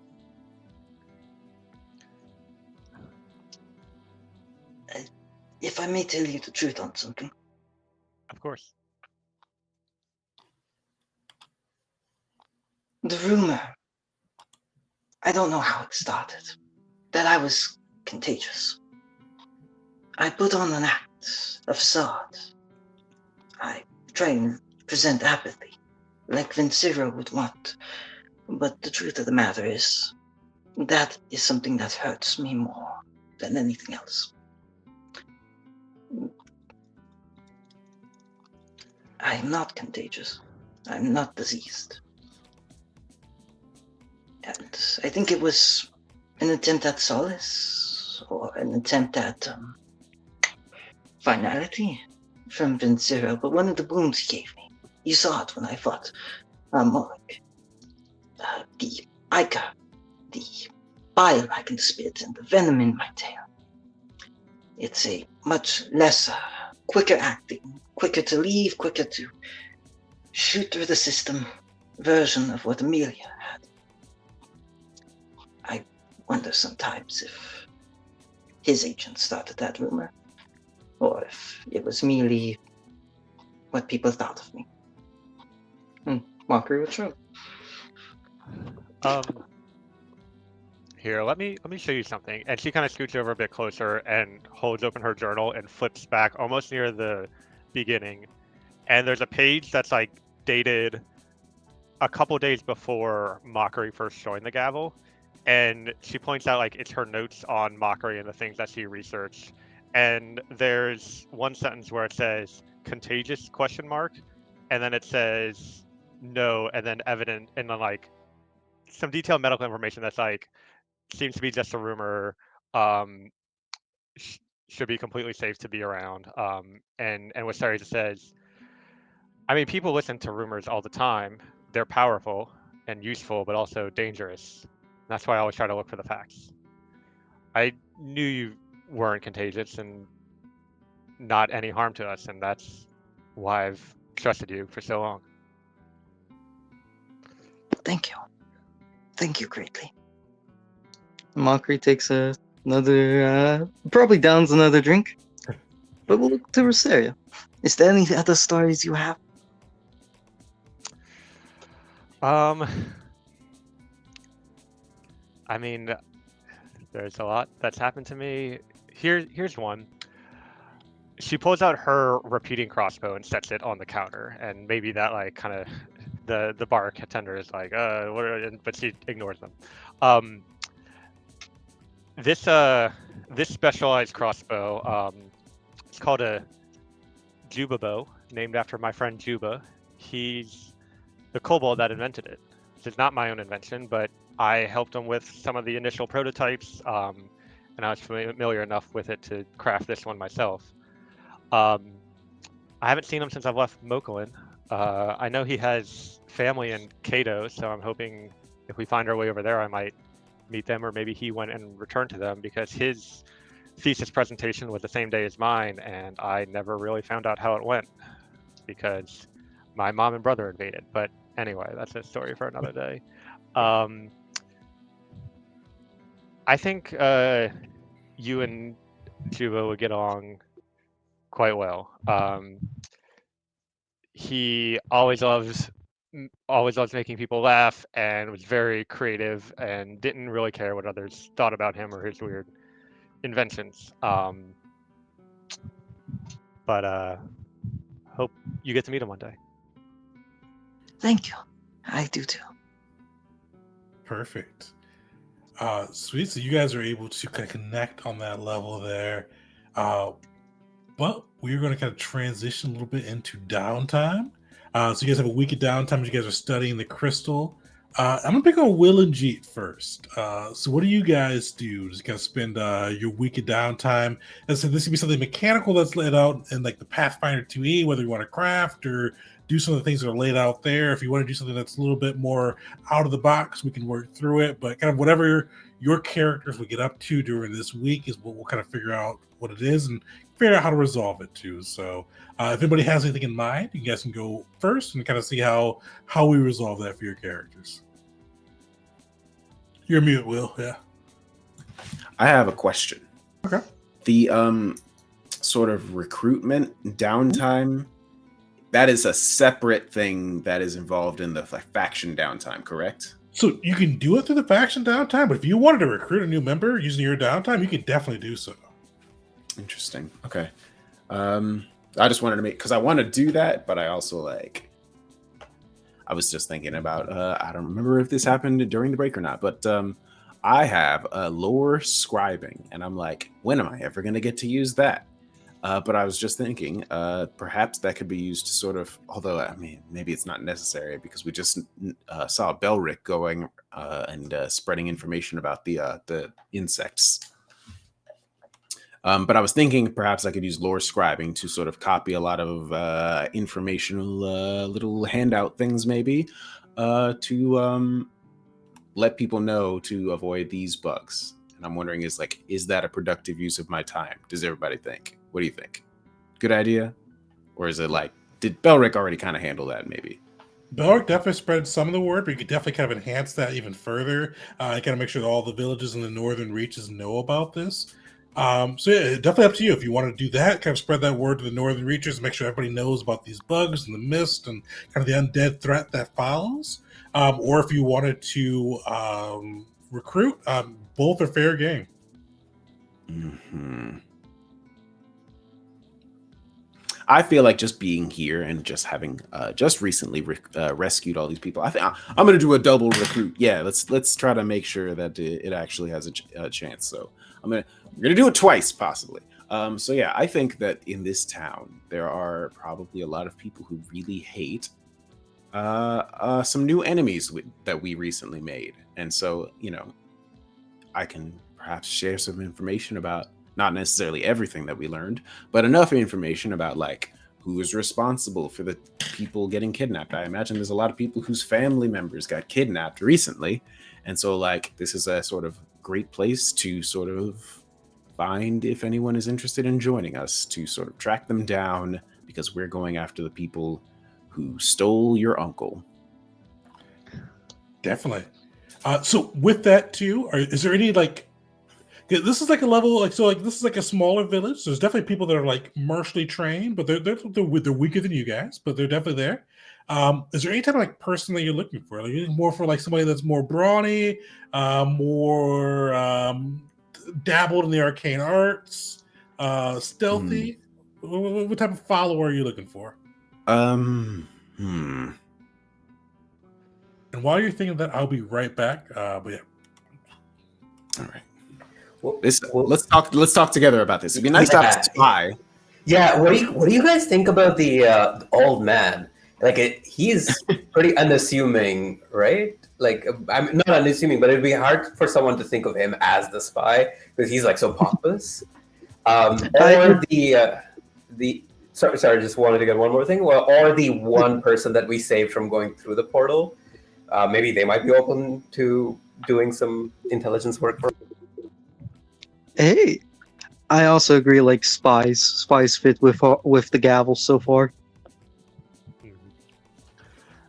I mean, Wisteria is quite good at that, but Wisteria's with us. Yeah, I'd love to have someone I can say go find out, go answer this question and see in a week, and stuff like that. That's really fun.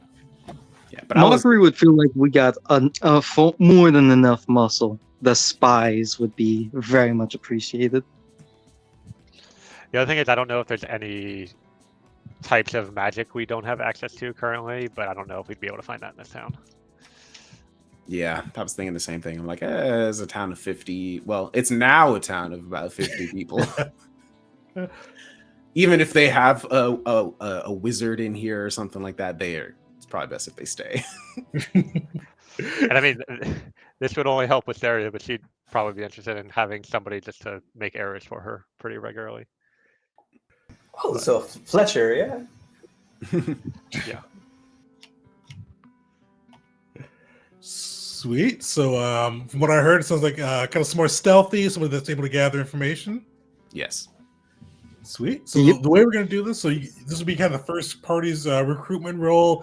For any viewers that are watching, we are doing like a modified version of the leadership subsystem within Pathfinder 2e. So the way we'll roll this one, we'll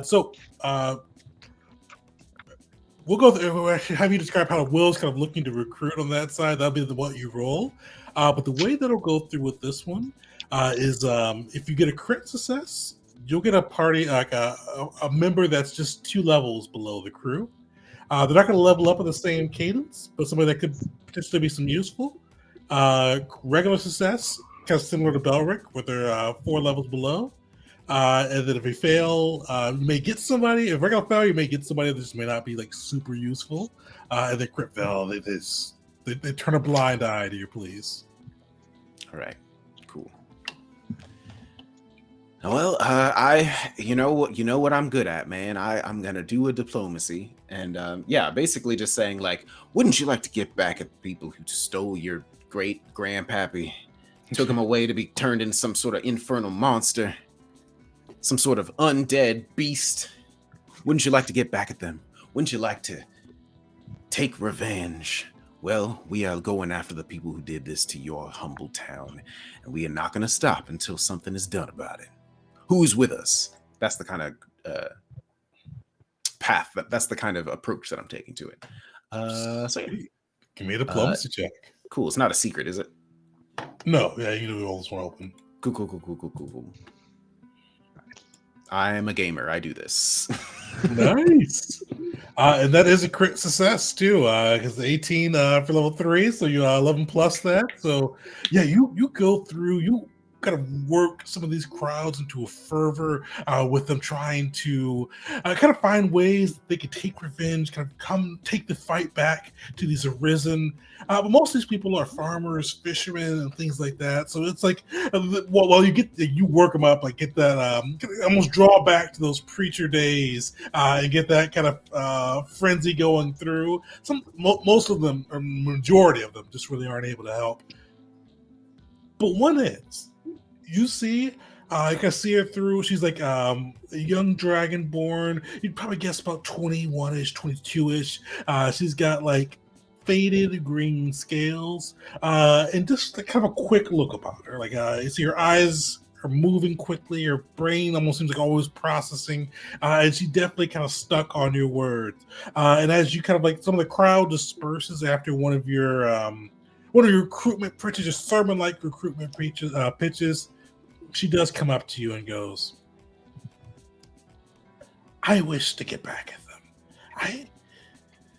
You kind of see her like kind of flip a dagger out, just like some like kind of nimble hand gestures with it. I'm not the best warrior, but I'm quick, I'm smart. I can help. I would like, and you kind of pound her chest, to be a gavel, to help, to get revenge. Well, what is your name, madam? Lisa. You said Lisa? Elisa. So Elisa. Great. Well, Elisa, Will is going to do another nobleman's courtly bow, and actually going to, if she is receptive to it, give her a kiss on the back of the hand and say, welcome to our humble little organization. I think we're going to do a lot of great things together.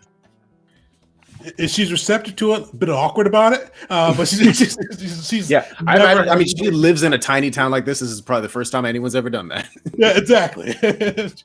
But she holds it out. A bit confused at first, but definitely very receptive. She nods, goes, "I will get my things. We will be ready. We will bring back those villages and bring justice to those who took them." And Lisa's joined the Gavels, and the Gavels have now grown from just Belric, not Belric, I keep wanting Belric, Beshnit being your follower, to now Elisa as well. And Elisa's a bit stronger than Beshnit as well. So she will join the crew. Now you guys have 2 followers for the Gavels along with that. And I'll whip up some stats for Elisa too, just in case you guys want to bring her along on some of the missions as well. She's a little bit more capable of holding up than Bestnet. So definitely your choices there. Yeah, that's Will's downtime. Jeet, what are you thinking? With the materials given to us by the villagers and some of the older materials that I still have, I will finally like to craft that full plate. It will be his. I think like all of his crafting is like a way for him to focus his mind, especially after reading everything in the newspaper. He just needs to hammer something in shape. So that's what he'll do. Yeah, he'll make his full plate armor, and because this is just more of a flavor thing, because my second level feat is Emblaze Armament. I will decorate it with like some symbols of Nar, even though that won't actually provide any mechanical effects. Nice. Are you using all of the crafting materials for that? That's fine if you are. We can. Yeah, so we got 40 GP worth, right? You're okay if I use 20 of them? Well, because I'm crafting some arrows, I don't think I would even use a full 20 GP, depending on rolls and stuff. So you use all the crafting materials just so they get used as crafting materials, and if I need more, I'll come to you for gold or something like that. Okay. Sure. So like, the full plate costs 30 gold. So. Oh, okay. I'll take the 10 then, and then you can have the 30. Let's do, because I still have some left over for previously. So let's do 20, 25, 15. So I'll take 25. Yeah.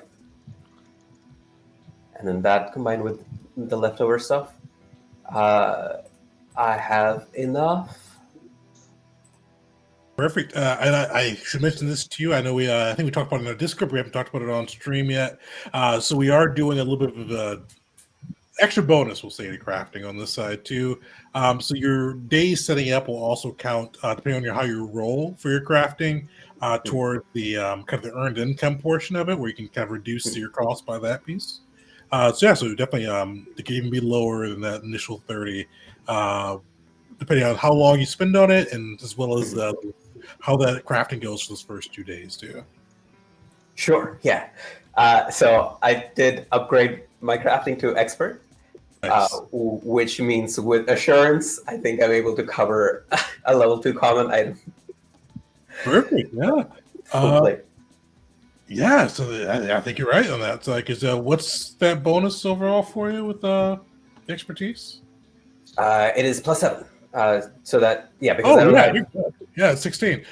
So you're able to craft that. Yeah. No roll necessary. With that too, so you got a success on this one. A regular success, whatever your earned income is for level 3, minus that out from the first 2 days. And how long are you spending overall? Are you spending the full week crafting the armor? Yeah, I'll give it. Oh, this is tempting. But no, yes, I'll give it the full week. So I don't have the earned income table in front of me, but you can minus that by 7 days then. Sounds good. Thank you.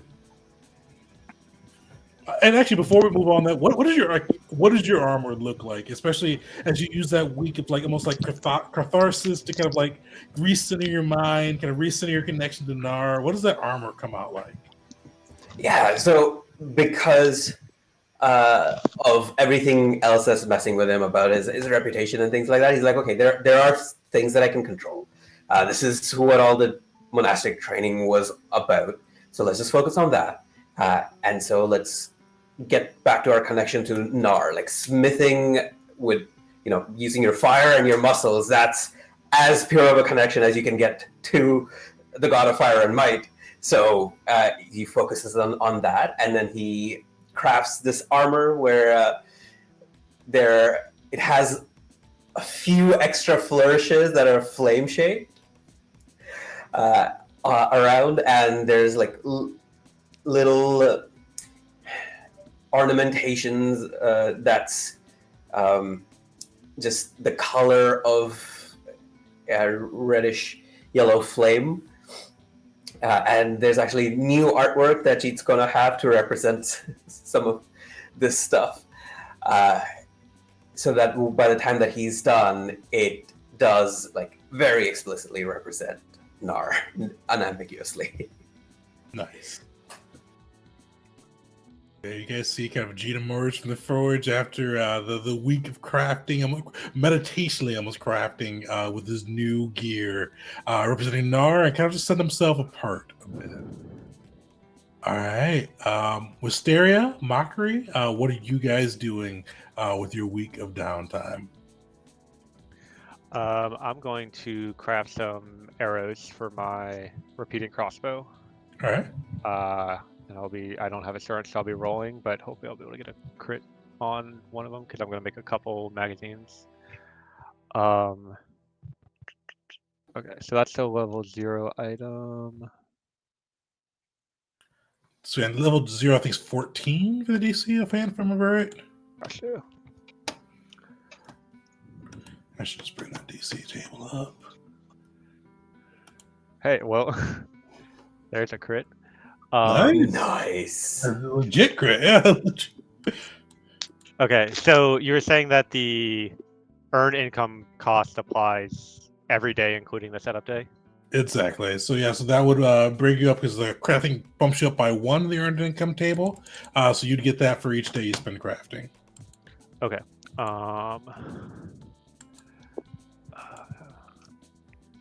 Mockery can start going because I'm going to need some math to figure out how much I'm spending. All right.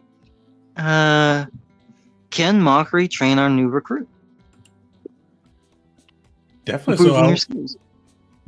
So she's kind of like a roguish feel to her. What is Mockery looking to kind of train her? What's Mockery looking for, I should say? Mockery wants to enhance those roguish attributes and their ability to stealth and work with a team. He's going to be trying to put it through what he knows a portion of the Hell Knights trained through. If I remember proper, Flynn did help influence that training. Definitely. Sweet. So you're kind of putting her through training through the Hell Knights and probably trying to like get her used to probably working the gavel style, maybe, right? It's in part getting her used to being able to work in a unit and a team, but also giving her the task like this week, try and assassinate me. Not actually, but try and take me down. If I see you, if you fail, falter, or do not land a strike that would take me down in one blow, I will draw my blade, we will duel, and if you fail, we'll go again. Okay, so kind of like kind of perfecting some of her stealth, and maybe even some of her just kind of perceptive natures, right? Absolutely. And possibly some cunning too, like trying to lure Mockery into traps or get people to tell him false information. Spy stuff. All right. Give me your choice of stealth, thievery, probably stealth, thievery, or perception there. Would lure Hell Knights work? A little bit, but it'll have a higher DC. How much higher? So it'll be a hard DC, so +5. I feel like it's well, Mockery does have stealth proficiency. I feel like it's too fitting not to use the lore of Hell Knights. So let's go on for that. All right. You've got a 7, but you still have your hero point. Or you got a 14, you roll a 7. But you still have your hero point in case you want to use it. Definitely hero pointing that.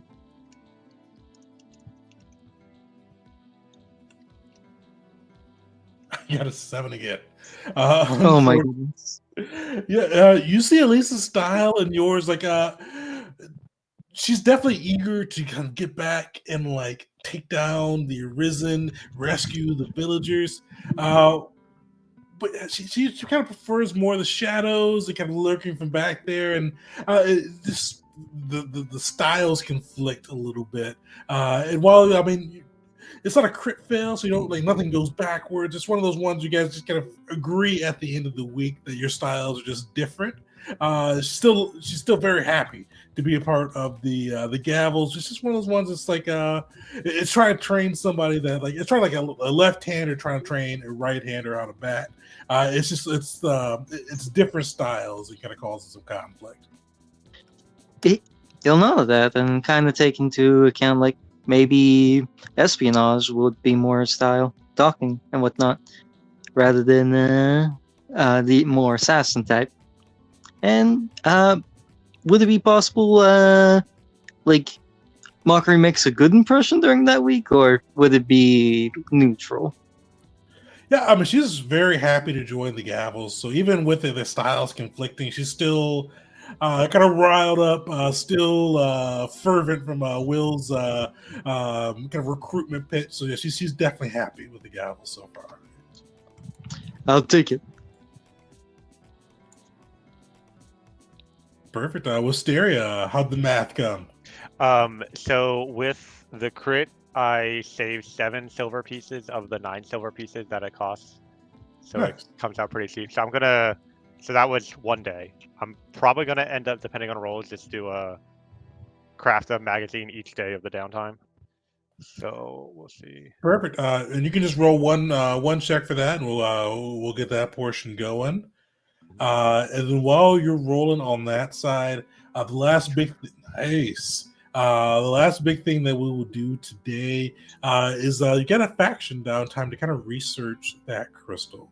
So kind of similar to what we did the last faction downtime. This will be another one where 3 of the party get a chance to kind of utilize their own kind of spin on trying to unearth the crystal secrets and trying to try to twist its magics or twist its own resources to be able to lead the party towards where this Arisen base is. So this will be kind of the same thing. 3 of you guys will get to go. The other person who doesn't get to go could definitely aid and kind of support one of the roles that are going through. But this could be if they kind of utilizing your wits, utilizing your magics, even utilizing your sheer force of will to try to see if you can bend this crystal to your own means. So I'll let the party go and kind of determine how you all want to do that and kind of see how well this works. Because this will basically be how well you're able to kind of hold in on this, lead yourself there quietly, I should say. So go for it. Mockery will choose to aid Jeet on this to try and to make up for what Mockery sees as a misstep on his own part, making Jeet even more furious before.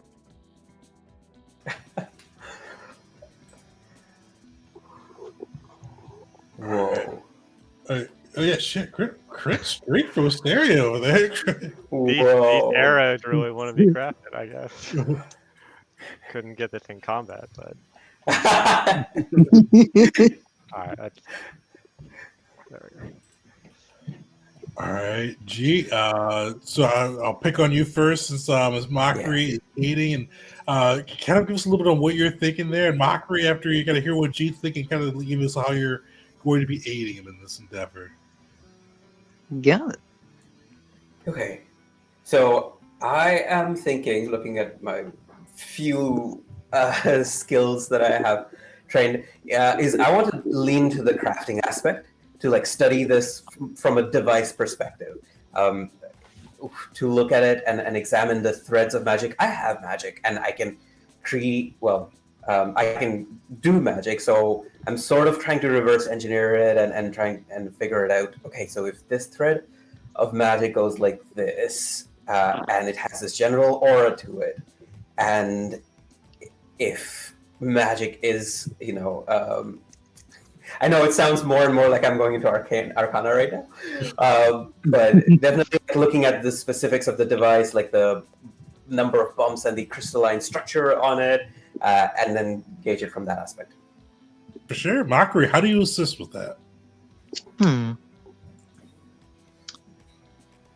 I would believe Mockery would like to go with a more religious approach, but not quite the normal way he'd go about it, channeling hellish influences, calling upon his infernal gods, and so forth. Instead, there's a statue of Nar in town.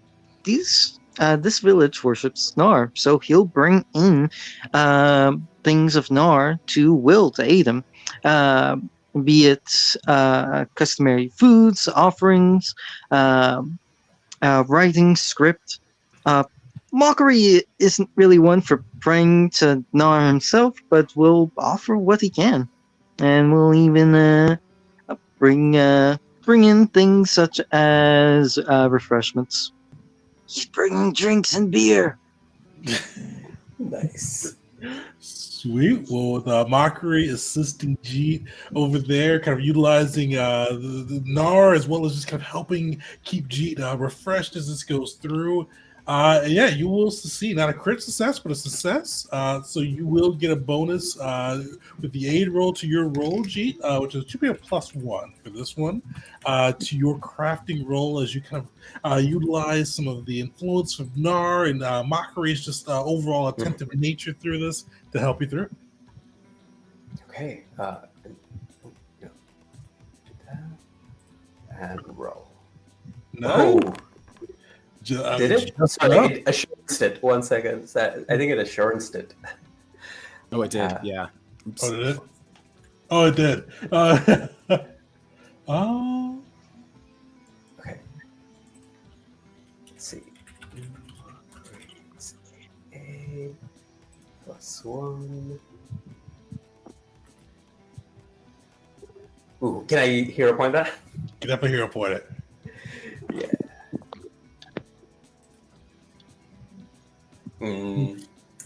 So here's what happens.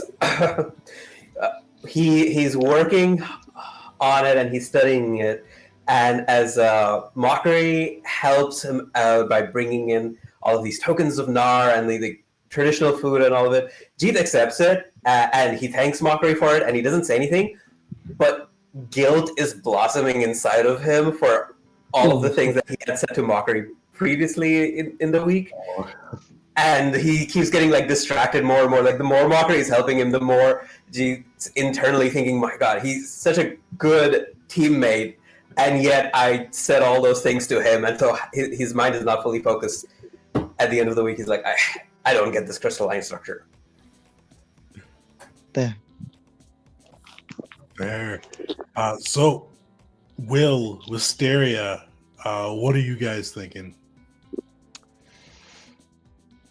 So Wisteria will, we all kind of gather and start figuring this out, and she'll just say like, all right, Will, you can use your occult magic to part the veils as you channel the incantations of Lumino Divinium Omno Crystallis, and Jeet, you should be able to use some of your divine magic to reveal the arcane tapestry, and then use its luminous essence to resonate the celestial. And then seeing these blank looks, he's like, I know more about magic than both of our casters, don't we? Mockery would raise his hand like, I can cast magic. And do you understand anything of what I just said? Look down. I literally took like 2 electives at Mokoan Institute, and okay, well, I'll see what I can do. To be fair, I didn't study magic at all, really. It just sort of comes innately. Yeah. Anyway. But like okay, but you use it on a daily basis. Wouldn't you want to at least spend some time to get to know how it works and understand it on a more academic level? Nope. You Not even a he's little bit. just nodding in the background as this goes through. It's like, oh, you should know how to you know how to do. Praise them, Zero. So Wisteria will come up to the crystal and she'll start kind of examining it and use her mostly book learned arcane knowledge to try to extract information out of it and study it in a way that she can pull the information out of it that we want. Perfect. Give me an Arcana check.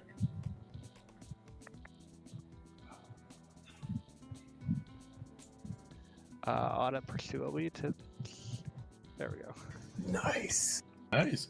Yeah, you're able to kind of like utilize some of that knowledge you gained through Mokalin's institution there and just kind of see like this is definitely a well crafted crystal. One of the things you notice about it as well is it looks like it's it was definitely kind of like cut down, but it looks like it was cut from a piece of a larger blood crystal. And you kind of with that information, you're able to kind of track some of the arcane lines around it as well, and kind of like begin getting like this tracking kind of set up for it. You kind of feel with it cut from a larger crystal, it probably calls to the larger crystal calls to it. So you can kind of utilize that to kind of pull you in a little bit too. So you guys have one success so far, one failure. Will, can you bring us on? All right. I have two ideas. One, here's something. Will doesn't know a dang thing about magic, but he can call upon his angel ancestor to see if she perhaps might know a little bit about it. What if I were to ask her, Rashanael, this will help lead us to the place where our enemies live. Guide our hands so that we may destroy your enemies. Can I roll religion, perhaps? Religion or even diplomacy on that one if you're trying to convince Rashanael to lend. Well, if you're going to let me use diplomacy, absolutely. Anytime I'm allowed to use diplomacy, I'm going to do it. All right, here we go. Solid. You call upon Rashanael to lend their might to this endeavor. You see kind of this just almost angelic glow surround Will and surround the crystal, kind of penetrating its light through it. And with that too, and with kind of the other information that Wisteria was able to pull from it, kind of like targeting it along its arcana ley lines, you're able to kind of like push this light through the crystal, and you start to see like a little trail, like kind of form from the crystal, kind of out, and it fades after it gets probably about 10 to 15 feet away from the crystal. But you see, anytime you kind of move, that trail like winds and twists, all kind of following that same direction. And you guys are pretty confident you could follow this trail and have it lead you towards where the Arisen base is. But one thing that Rashanael will whisper to you, though, Will, is that with this light pouring through it, the larger crystal may know that its offspring has been compromised. So it may not be a surprise, is what I'm going for.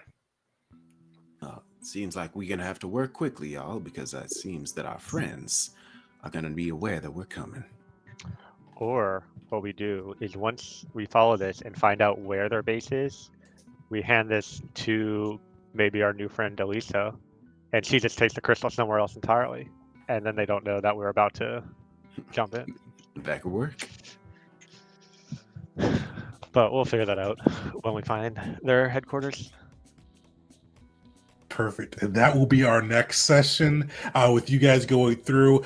One thing I will encourage you to do, this town is a level 2 town, but it does have like anything that's non-magical, level 2, or non-magical, common, level 2 below. The next bit is going to be, it's going to be a long adventuring day for the next bit on that side. So stock up on anything that you all may need, whether it be potions or enhancements, anything like that. They do have health potions and all that too. So if you need anything like that, stock up. Because you guys will be getting into the thick of it next session as you all make your way towards the Arisen base and see if you can take them down and hopefully rescue some who are left. I think I am going to go pick up that signal whistle now. Yeah, I have other things to buy that. I'll take it. I also have a few more rolls to make, so I'll take care of that as well. Sweet. So we'll wrap up there. Let me know if you guys buy anything in between sessions. But next week we'll pick up with you guys heading that way.